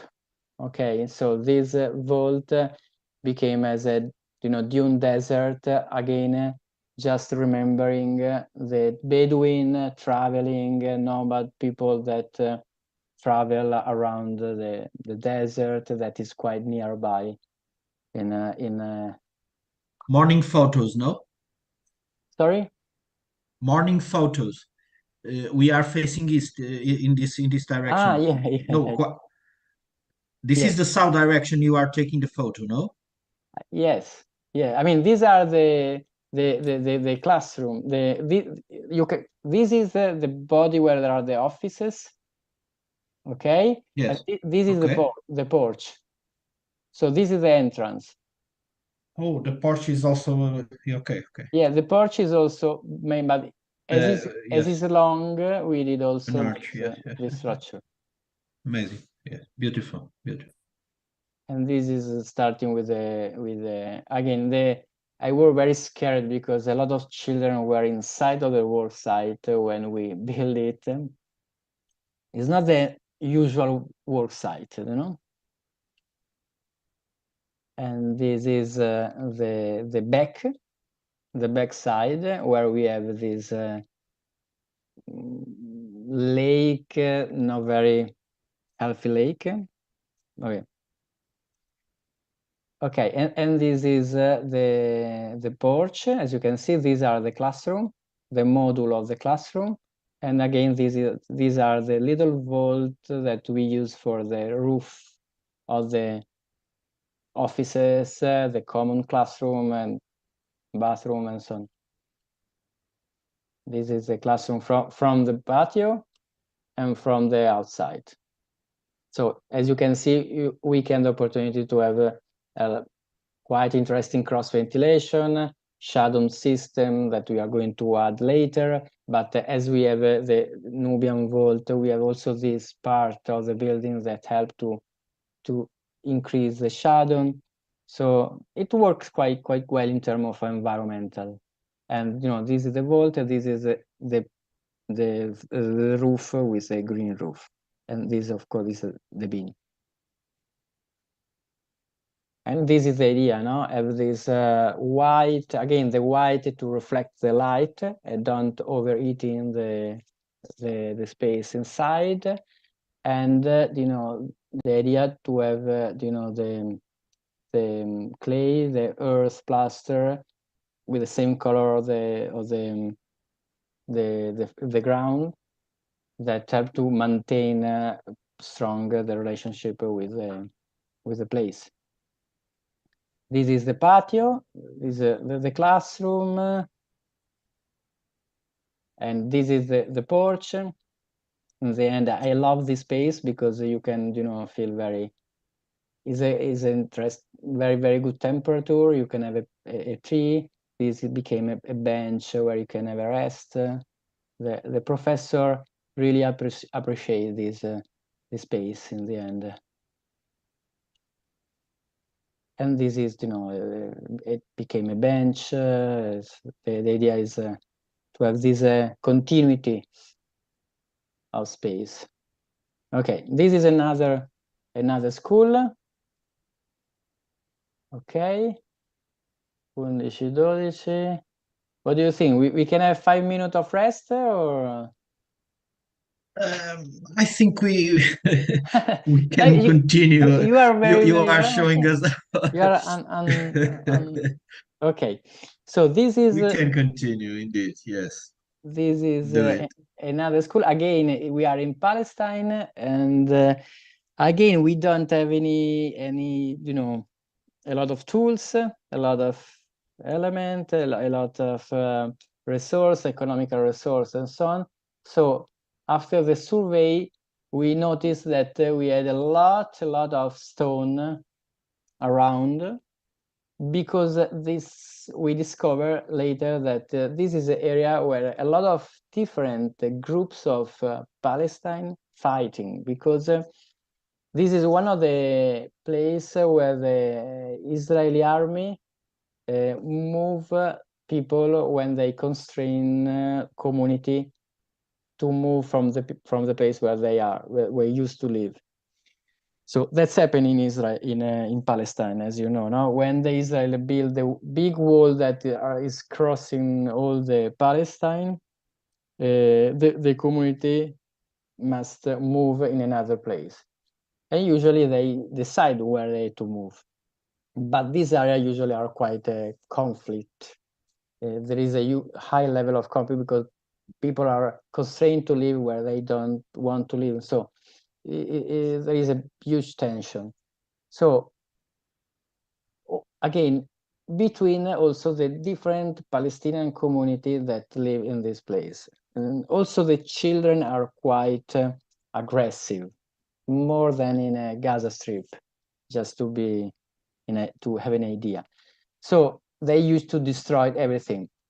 And so when we saw all this stone, we proposed to reuse exactly the material that we found on the place. So why we don't use this stone to build it? And the community accept very, very soon this idea because it looked very strong and big structure. This is the plot where we build. Before, the school were did just by containers. This is the huge problem of international cooperation, because what they bring as emergency answer to emergency situation became permanent for a long time. So this container were on the place from 30 years and should be stay some months. So you can imagine how bad could be the class in a containers where the in the summertime. I mean, from April the temperature is unacceptable, so it's quite hot and so on. So our idea were, sorry? You always face the sun in the other way around. So we have the sun up in the upper side, no? I don't should be in the plans. Let me see. It's not here. But anyway, Not really, but this is you have the correct. shadow. The shadows say tell us where exactly. the sun Yeah. is. Yes. Yeah, exactly. So, but it's in the I had to morning say or in the. I had to say it actually. Sorry? It's in the morning or in the afternoon. These shadows here. So we are facing north. I mean, now it should be in the correct. I mean, the north, yes, is here. So we are in the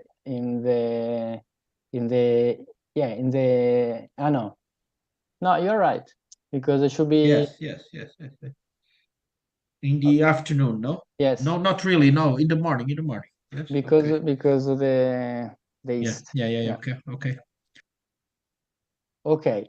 So in the first version of the project, then we try to maintain it as we are going to build a very strong wall with stone, and how we can use in a easy way the stone. In the idea that came up were the gabions, no? So build on the site gabions. So that is the techniques that we usually use, for instance, in Italy, to build the retaining walls in the mountain, but of course with a different net. In this case, we use very, very basic net fill with the stone that we found on the place. So we're quite difficult create a window, and so the idea we have a skylight that help us to have the proper amount of natural light in the window in the classroom. And these are the phase of the building. Now basically we're quite simple, no? We just collect the stone. These are the containers that were used before our project as a classroom.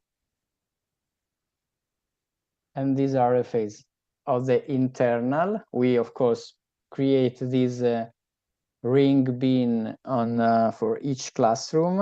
On it we put I mean, we are going to see it.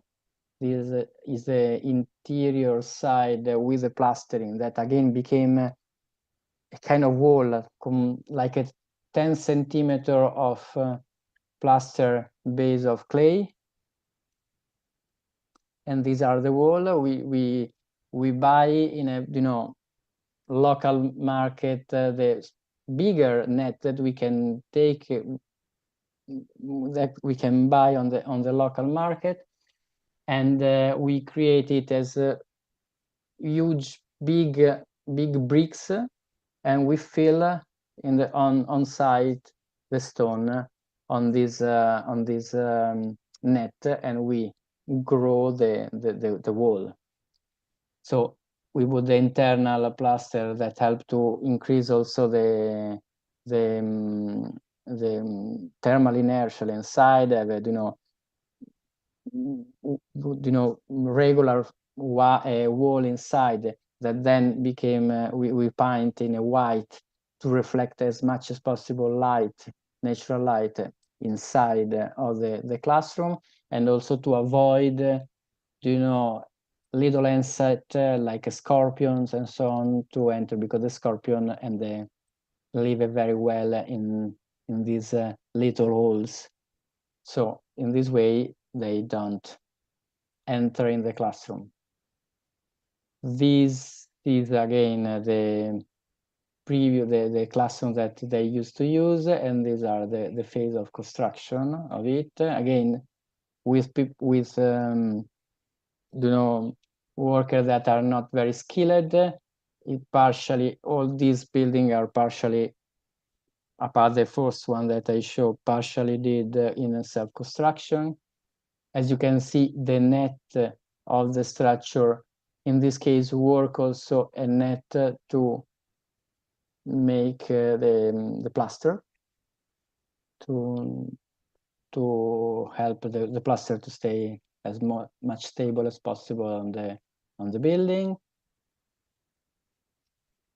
And then we had this bin, because of the skylight, we saw that with the work that we work on were not so easy to do something that were well done, waterproofing and so on.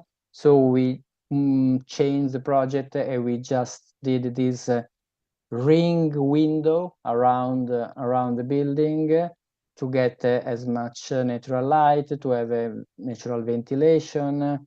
And again, with a white wall inside, we have diffused the light inside. And the outside, we leave just the stone as it is. So as a strong, iconic wall made, as you can see, each corner is a module of this wall.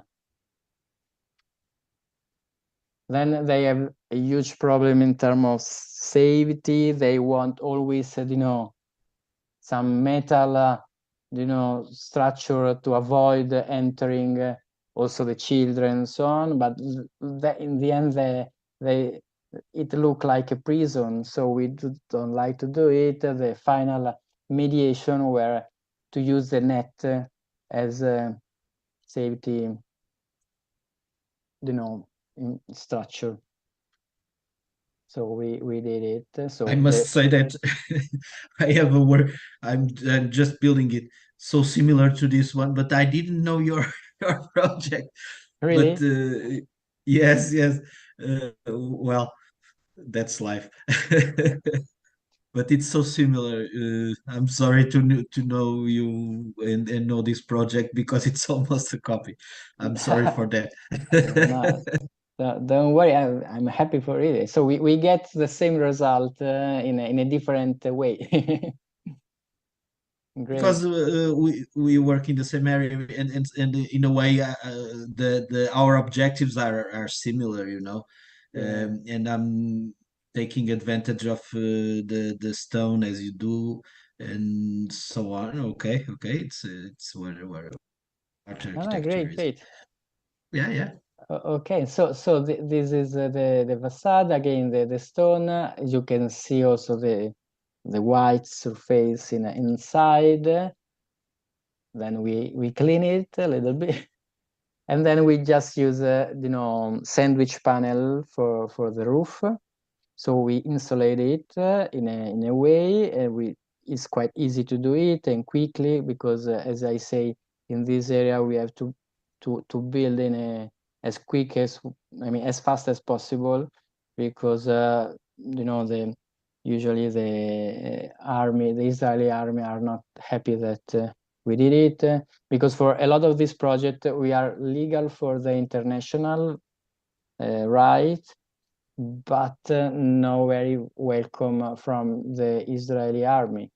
And so we are in between, and it's not easy. We had to be very fast. And again, this is the big window that help us to have a proper natural ventilation, and this is the school.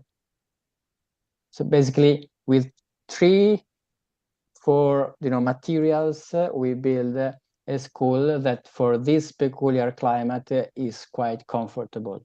Okay, we have a big masses and proper thermal inertial that react for the for the largest part of the years in this climate, And of course, if we don't have any heating system, of course, in this area, but usually the house doesn't have it. Usually have a little stove, but it works. Little bench. Everything is quite rough in this case because we didn't have enough time to define all the details, but this is the inauguration of the school, and it's still working.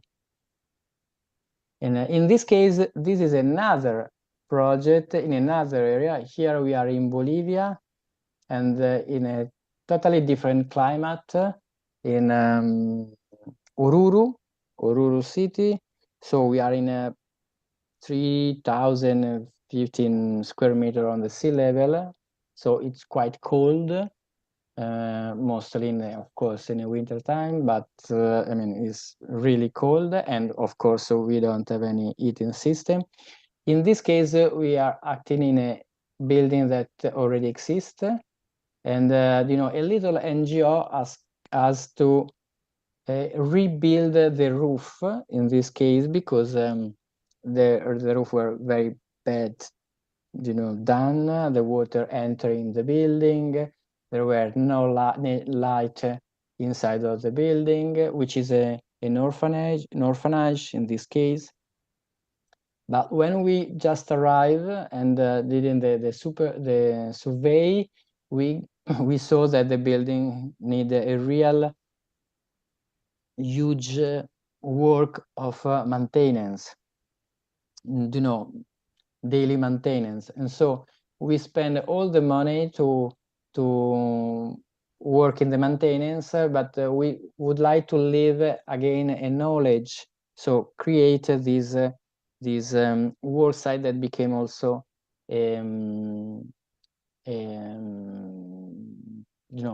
a way to learn something for the local community. And so we did just a little part with a green roof, a kind of winter garden that can help to increase the temperature inside. So this is the idea, no? So just in a part of the building, we create this strip of green roof and a skylight that became also a winter garden. And you can imagine how big could be the contribution of just a little, skylight that work as a winter garden in a place like that.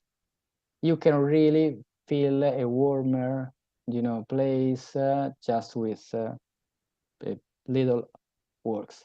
So we change all the geometry of the building. This is the previous building made with a geometry that doesn't solve the problem of the water in the building, and so we change all the geometry. These are the biggest problem that we found in the existing building. The roof were like that, but they find this huge beam. They use a lot of concrete that is not necessary. Probably somebody get money for it. So there is a huge level of corruption in this city. I were fighting every day to don't spend money for somebody that asks for it instead to use for the building. We're quite tough in this sense. So we change this geometry in this geometry, but I'm going to show you this is the idea. From this to this, working again with a scream element, but we are going to see. So these were the previous one, and we change in this way. Created this strip that work in a better way, putting away the water when rain and when snow. Then we work with a stratigraphy of the green roof, but in Bolivia, in this part of the Bolivia, anybody used to use a green roof. that's again work perfectly also in a cold climate. And so we looking for material everywhere to mostly looking for the drainage layer, which we need some very low, no very heavy for the roof, for the structure of the roof, but that maintains the humidity and so on. I traveled a lot until Chile to looking for, but it was quite expensive where I found it. And so in the end, again, talking with, this is the phase of the work site. I mean, this is one of the situations that we found, for instance, all the electrical system were very, very dangerous for the children. The cable were a danger. I mean, I don't know how they didn't have a problem for it. This is, part of the building. So we change everything, the basic thing, all this electrical and hydraulical system and structure. And these are phases where we remove the previous roof. We reuse as much as possible the beam, the metal structure that we remove, and we add some other beam to get this skylight, because inside of the building there were actually no light, and the children, as we don't they don't have a lot of people that can take care to the children, used to live a lot of hour during the day inside of the building, but the building were quite dark, and so the situation were quite borderline. So again, this is the way how we change it. And so we asking for the drainage system, and we didn't find it, but the grandmother of friend of us say, usually I use the caps on the plants that we have, this the bottle cover. And so we went to the local radio, and we asked to the local community to bring to us as much caps as possible. And so we collect it and we use it as a drainage system. Of course, it became a playground in the beginning for the children. And so we did this green roof where we have the waterproofing layer that we just get for free from a local enterprise. Then we add this layer. So we get this manifesto of green roof low tech for free, basically, because the cabs. Then we put this filter made with a wool that we get from the local market just for free. Is just wood, the waste of the wood compressed, but it worked. We did a test for a month to see if it worked, but it worked perfectly. Then we asked to the local municipality to give us the earth, and they bring it and they put it, and we asked to the local agronomy faculty to give us the plants, and so the student of agronomy help us to put the plants on site. So we involve basically all the communities to help us to work on it, and we get to do the green roof with the polycarbonate. We did this skylight that again help a lot to create a warmer climate inside of the orphanage. You really feel it. I can imagine how can increase the quality of the comfort inside just a little element like that. And this is the picture of the modification of the kindergarten. Then we change all the roof in the common space of the children, and we use this Cruz Andina, as a symbol of local community, local tradition, as a scream element, as some scream. Okay, and this is the element. Alessio, there's a question, interesting question from a friend actually. How is the cost of the square meter per square meter in these conditions? Do you have an idea or? Yeah, it's quite variable.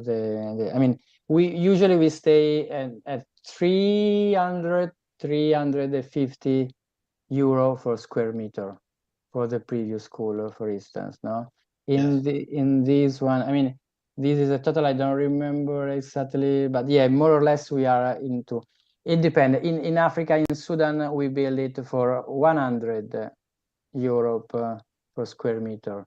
In Palestine, so Palestine and here in the South America is almost the same cost. Is it? In the South America, I mean, it's quite difficult to say because we didn't build. Of course, but give us an idea. We refurbished it, and let me see if I put it, because I didn't found all the previous cost.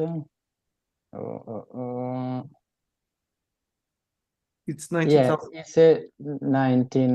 This is what we had, but in the beginning we had a calculation of everything because in the previous project we did for each modules a winter garden that work to have a natural heating system to the place where the children sleep. Then we put a thermal inertial, a earth wall to absorb the heating and give back when they need it. The green roof. I mean, we did a lot of things. We had a budget. Then we totally changed it because we had to change the electrical system, as I said before, and so on.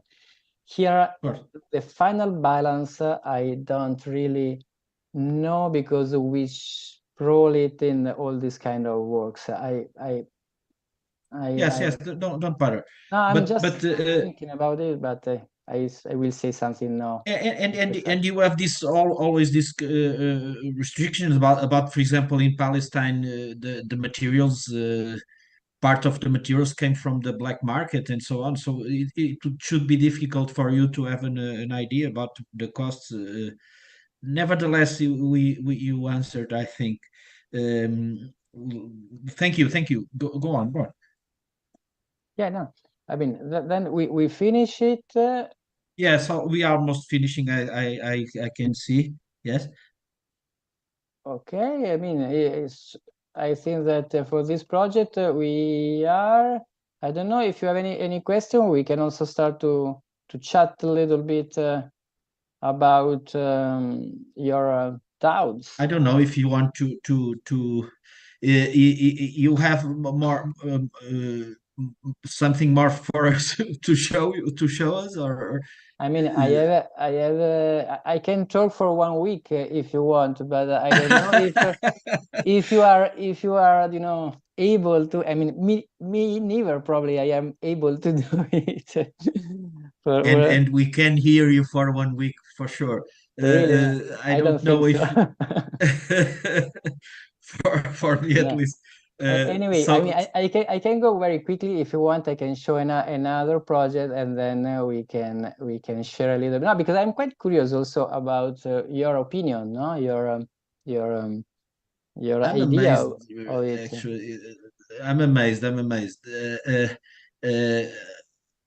I came across with your work, as I say, recently, and I'm amazed.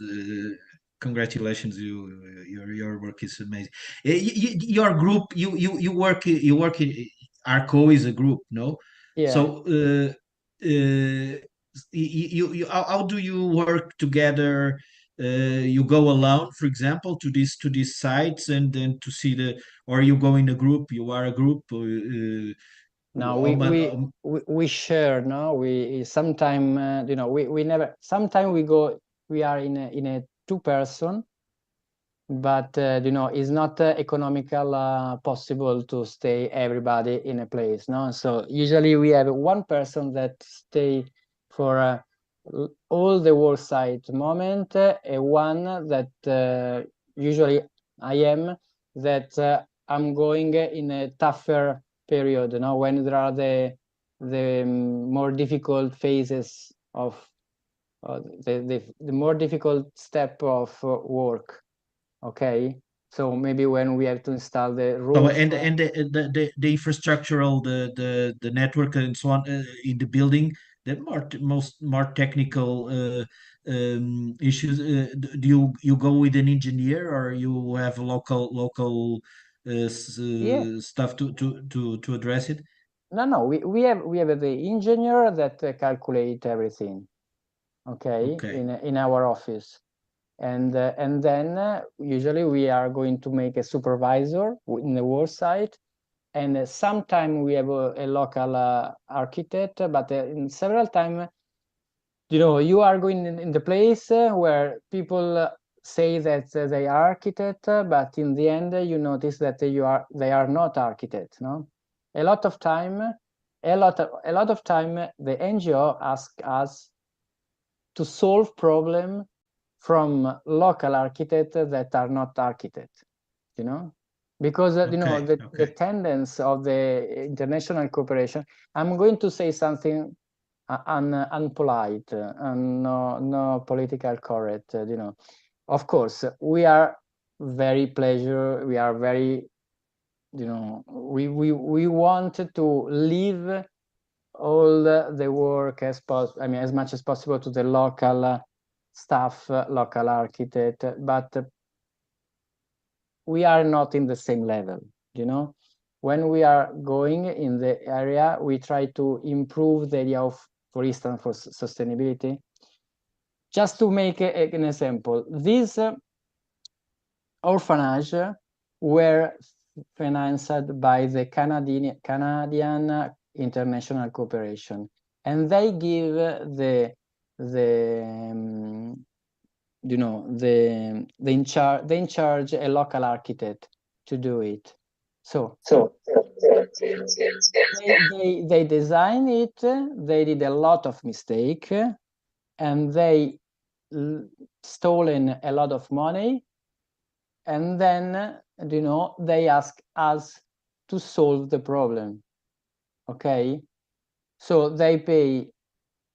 No, they don't ask us to another local NGO, as they had a lot of problem, ask us to solve the problem. So in this way, that you just spend the much more money, and you don't solve the problem. So the idea is create a system, as we are trying to do, to increase the awareness of sustainability, how you can build in the best way as possible to give the tools to do it. But in the beginning, usually it's not it's not the best way to just leave an in charge to the local architect. Let me ask you another question about, but let's focus in Palestine. If the local people, or they have yet the knowledge about the traditional construction, or did you have problems also in that area? They lost. It's a lost knowledge already, or you can still have. No, they lost a lot. Wow. Absolutely. Wow. So we are going to learn from the local architecture, and then we give they back their own knowledge. But yeah, they lose all the passive principle. Usually they don't care about it. But also in a lot of country of Africa where we work, they just have the mito of west part of the world. They want to use glass, concrete, metal, high density of building, and that is the model of the progress that they have. They want, most of them, but the most quantity of people, they want to get this model, which is totally not sustainable, you know. So now, for instance, I'm doing, let me share with you this that maybe could be interesting for you. A research. Can you see my screen? Yes. So you are telling that they are already deculturalized? No, they are totally. I mean, wow. They lose a lot of their own knowledge, and that's exactly what we are trying to do now. Learning from their local knowledge, improve it with you know, in the direction of sustainability, leave the identity of it as much as possible, and then give the tools, technical tools, to repeat this way to. And after your connection with the community and so on, do they still or they keep your knowledge, the knowledge that you shared with them, or they just forget it and go on with their this life? is the goal. No, sometimes we get it. Of course, the best way to get the result, to get the goal, is stay in the community as long as possible. Okay, and that is what we try. In some village, we come back, you know, years and years, and in this village we get the best result. Of course, if you go and you work in the project, you stay 3 months, 4 months with the community, maybe you get the result, maybe not, and it depends a lot also from the share of the village. The boss of the village. I don't know how can I say it. Go ahead, Bruno. Go ahead. Alessio, I wanted only to say something to you concerning this point specifically. I don't know if you have met already Ivan Ban. It's a well-known photographer. And considering this point, 5 or 7 years ago, we started to make some photographs in the African modernism. So it started to make these photographs of amazing buildings that were built in between 1960 until 1990.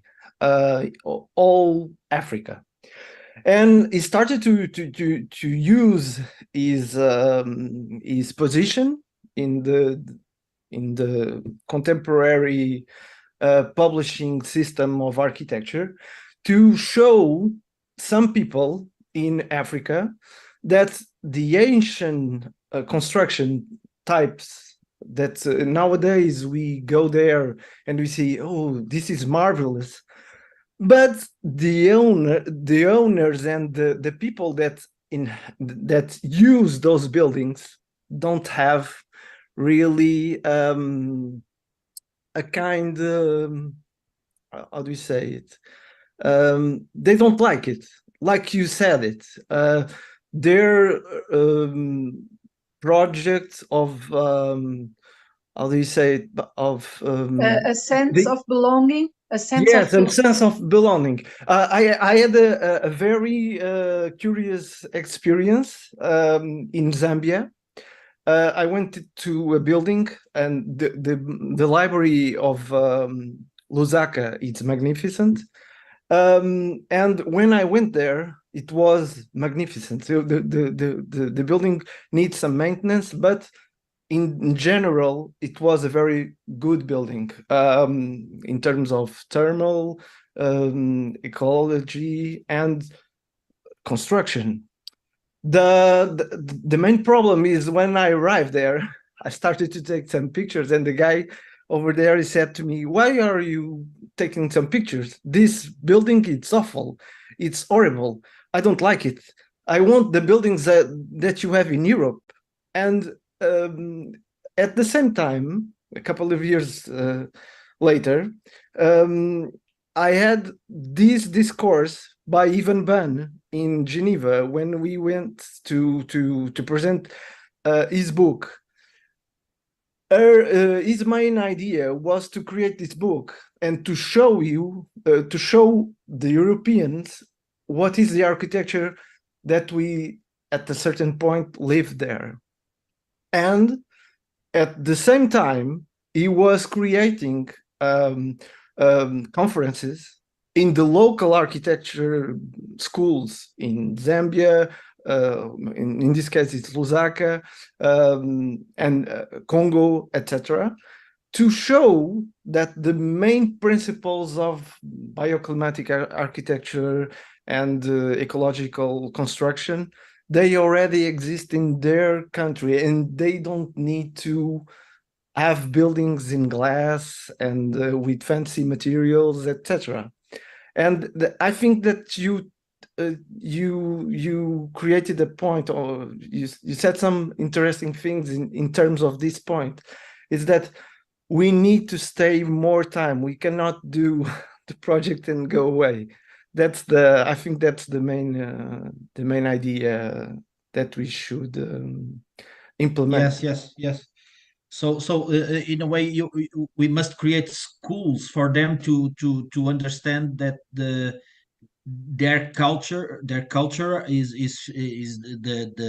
it's good. their architecture it's a good is fit to the local. Local. Maybe we don't have, because be careful, because in this way we still have a neo-colonialism approach. Now we don't have to create a Not school, really, no? not really. No, just not just really.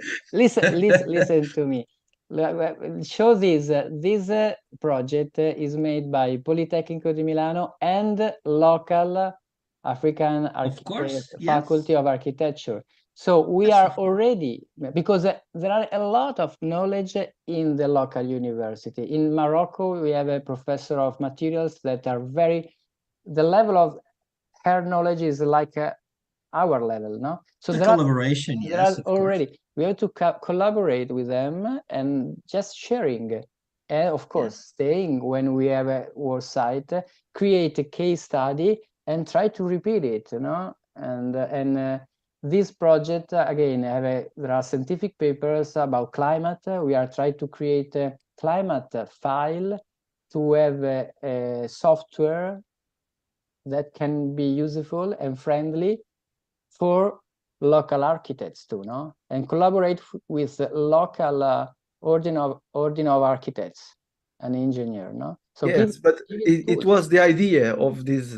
Sorry to interrupt. No, go ahead. It was the idea of this book precisely to collaborate with African universities to show them that they already have the critical mass, that they already have the solutions. They don't need to have the solutions that we had to make or to use in our modern world, that we are now trying to avoid them. So it's like it's a cultural revolution. Yes. I mean, we are trying to do it also in our place, no? Because you were showing us. Sorry, you were showing us something. Yes, we are almost. You were showing us something. I'm sorry to interrupt, but we must take care about our time. Now I think that is a good. I mean, this is just if you want, that is quite interesting. You know, research. I think again, the idea is the starting point is exactly how and what we can learn as European from Africa. How we can they can learn from Europe in terms of south of part of Europe. Actually, is involved also a university from Portugal and Évora, I guess. I don't remember exactly. And yes. We are working in this idea, no? Because we know that the temperature are increasing, and so probably as European we can learn a lot from Africa and South Africa, and we try to give tools in the Sub-Saharan Africa to be able to design according from with the tradition, but bring the tradition in a contemporary, because they say also to others, I mean, you did it from now till now we want to do it. Now we want the same comfort that we have. But the idea is working again also in a cultural revolution that help everybody to understand that the best way to work in architectural is, you know, with passive principle, and we can do it. We have already the tools to do it. So this is more a research in terms of scientific papers, and you know, you can download a lot of materials for free. Here there are some case study analyze. There are also the La Reunion faculty, and here instead we have beyond. You can also have the subscription. A Beyond website, which is a building impact zero network, which is I know them. Yes. Yeah. Okay. Where there is and here you have a lot of report that you can download, and the idea we create a lot of video tutorials that we sprawl also in Africa and so on, how to build in straw, how to build in earth, and Amazing. so on. Yes. And that could be quite interesting also for quite interesting indeed, and nobody did address it in the training. Okay, beyond. That yes. is interesting because you know, we also in this case we did the same things that we used to do in a global south, but in Europe, you know, in a little place in Europe, for instance, we works in a suburban of Milan, in a place that were taken by the organized criminality. They have a Portuguese branch, indeed. They have a Portuguese branch. I don't know. Yeah. Oficina do Convento was the partner. Of course. Yes. I'm going to ask them their participation in this network. It's amazing. Yeah. Okay. And then there are Swedish and Spanish and Italian and so on. But actually, this is the starting point, because you know, the idea of learning by doing is something quite interesting also in this part of the world. You know? Let me ask you one thing, because about the issue that we were talking, because I'm very interesting. Once I'm now in the direction of the center of the Earth, it's a network linked to the Earth construction, and we are trying to somehow to have this training. Technical workers, you know, somehow did you try it in Italy once you have lots of migrants, and did you try to put them to train them because as you told, they lost that but somehow they must be one of another or something that kept the knowledge. Did you try them to train them and to create something with the migrants in Italy? Yes, this is an example. No, we get the theme of the circular economy, and we did all this. I mean, this is a paper, and we work with the migrants. This is in Italy, no? This is in Italy. Yeah, we involve the local. The people that are asking for permission to stay here. So we give a kind of course of low-tech building. So we create this structure in wood. We use the earth bag. We create a mix of lime, of clay. We learn to how build on it. I have another presentation in some and place. Public entities. And the public entities helped you with they paid for the training? This is a European call. This was in a Erasmus Plus of competition, course, yes. And we won it. And so then we did it in an area of the municipality. this is the process that we did with everybody. We use the bottles as bricks, for instance, you know, and we did this. We reuse all the window.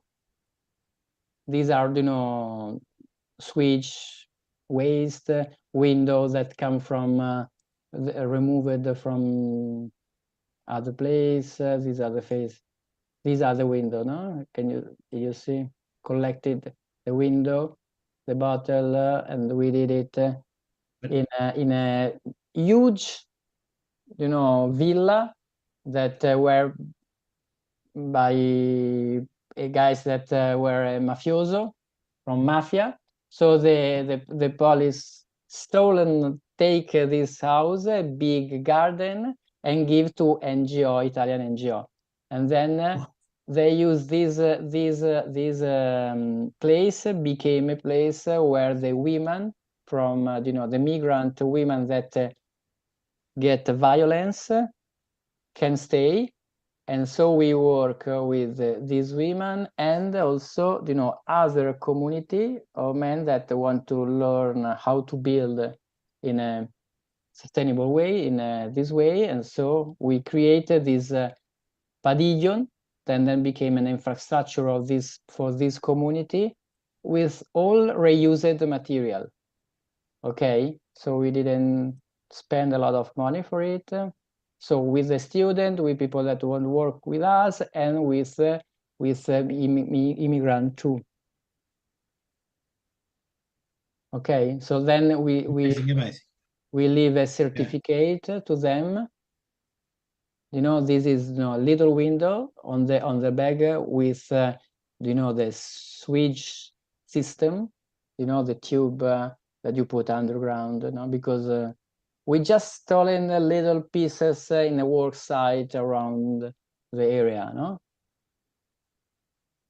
And we did. Okay. This is. But did they kept this culture, or they were decultured as we were talking previously? You are asking. Were decultured? They didn't understand what you asking anything about the traditional construction? Too difficult questions, no? I guess. I hope yes. I hope yes. You know? Alessio, just one thing. Is it public, this paper? Yeah, you can download for free. Okay. In Bian? Yes. Okay. Yeah. Also, the video are available and all these guidelines. This is about you know, reuse and circular, but you can have also about compressor block, river reuse techniques, whatever. You can download everything. Mm-hmm. Okay.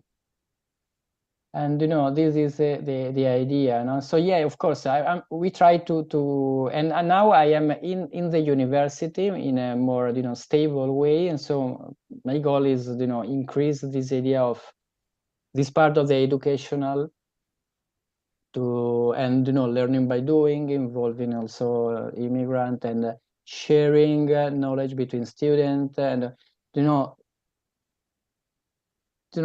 break this distance between us with our privilege and the other people that are arriving, you know? And then, you know, create probably, if I can also go on the place and make again a workshop with in Africa when we can come back, because now again in all the place where we work now there are wars. And it's quite difficult. It's a very tough period. It's worse than we can get from the newspaper, unfortunately. And we are in a huge climate crisis. So we are crazy. And in the Polytechnic, how the university is addressing these issues. Is it a goal of the university? Are you focused on this this avant-garde and this new approach to the teaching, or you continue? the fact that the business as usual. The fact that they ask me to work on that place means probably that they would like to push in that direction. Now I'm dedicate most of my time in the university, so try to sharing also writing papers, writing books, to sharing this experience that I get in the last 20 years. Of course, university is quite huge, and so not everybody is agree with this approach, but I am working on it, of course. And in the rest of Italy, do you have noticed some changings? I mean, now we are building in Italy a school made with the waste of rice culture. Not with a straw, but just with the, the waste of the rice? Yes. Rice husks, I guess. Sorry? Rice husks, I guess it's the name. Yeah, I mean, it is the part that usually they just, that is not organic usable. fibers, yeah. Yeah, exactly. So we are doing. But nowadays, I think this part of the rice at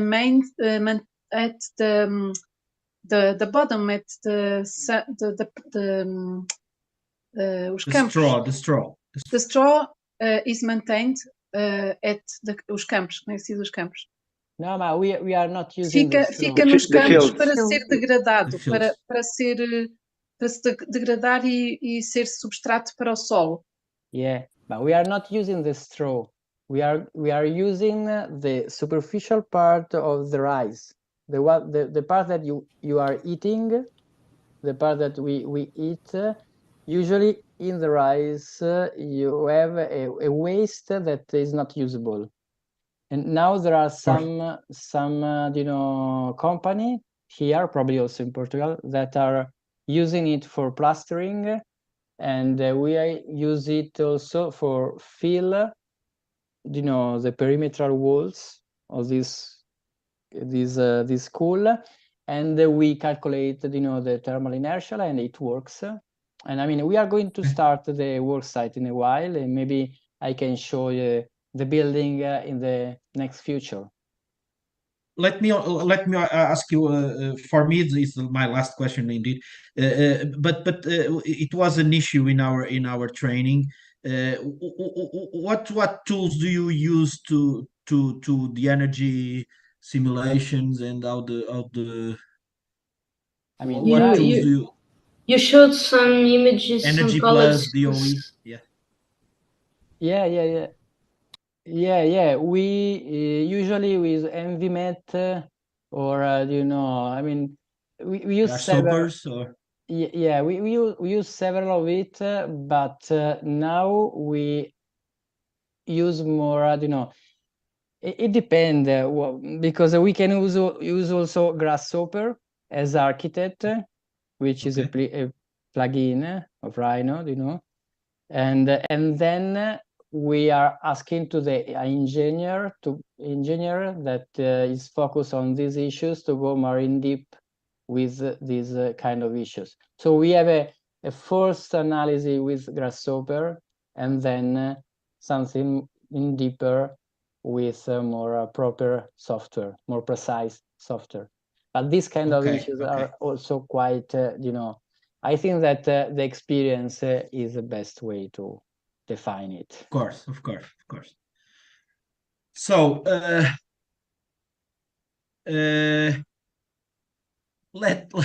let's go. I have so much to think about, and let's keep our connection open, because I'm really amazed with your work. Thank you very much, Alessio. I don't know if anyone has some questions.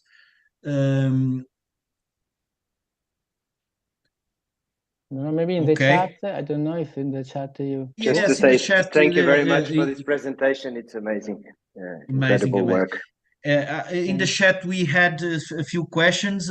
One I didn't quite understood because the colleague just asked about the time. Let me try to. How do you address the time to rebuild everything again? It's what I can tell you in the translation, because even in Portuguese is not the. So you've answered already. Once when you start in your presentation, you start to show us your methodology, and I think everyone understood that you take a lot of you are very careful about the starting, the how do you Managing the time, no, the understand the timeline. site, the community, the materials. It was quite clear for us. I think you've already answered this question, in fact. So, Alessio, let me ask you once again to keep our connection open, please.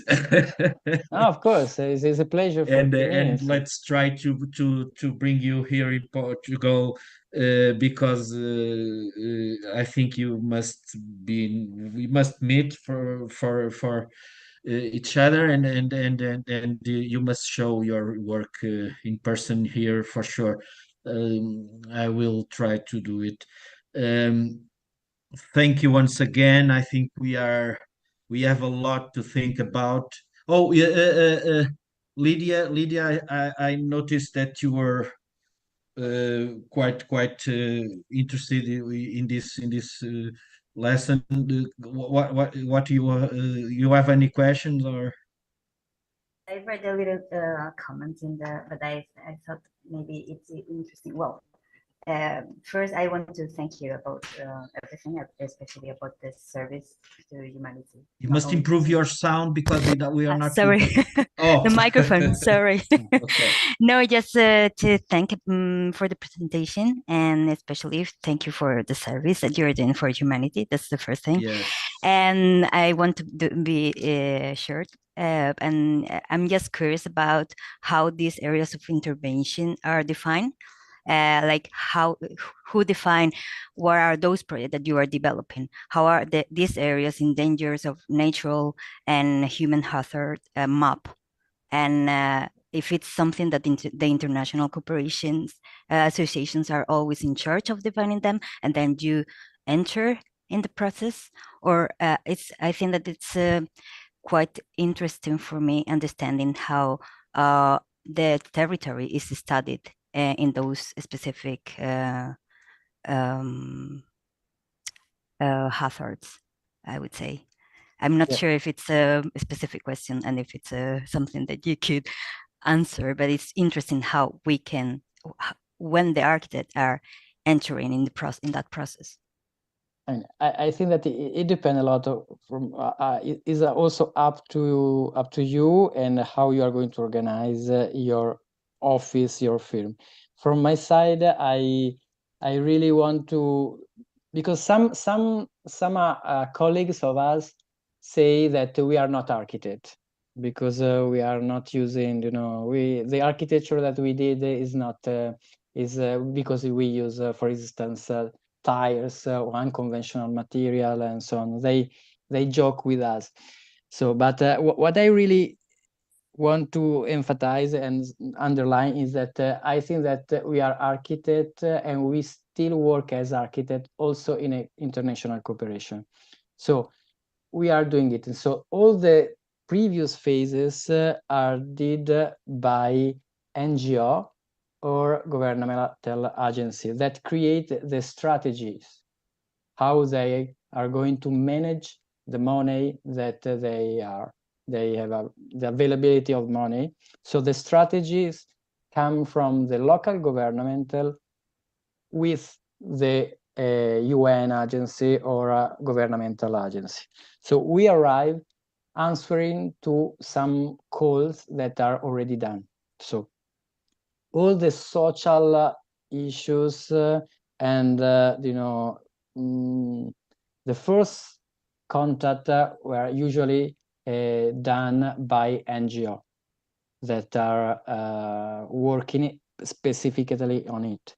We are technical staff, okay?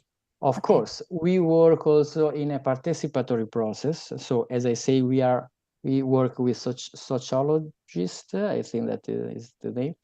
And I used to do also focus groups to get the theme, but my final goal is always define the theme that became architectural theme. Okay.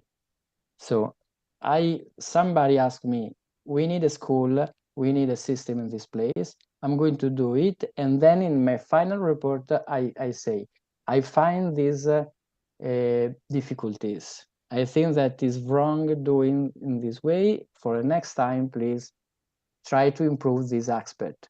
But my rules is, okay, participatory process, self-construction system, but still from the architectural side. Okay. I think that everybody must do what is skilled to do. Okay. Let's finish and saying change comes from us. Actually, don't you agree, Alessio? We must start and as individuals and then as a group or as a community. But the starting point is individual. It's us as an ethical reflection of what we want from the society and where we are. So thank you very, very much. You gave us a lesson. That's what we were expecting. But in a way, you shared with us lots of knowledge. And thank you very much. Thank you very much. And see you soon. Let's try to keep our connection open, as I told, and I will try we will try to meet in person. Para os restantes, muito obrigado por terem estado.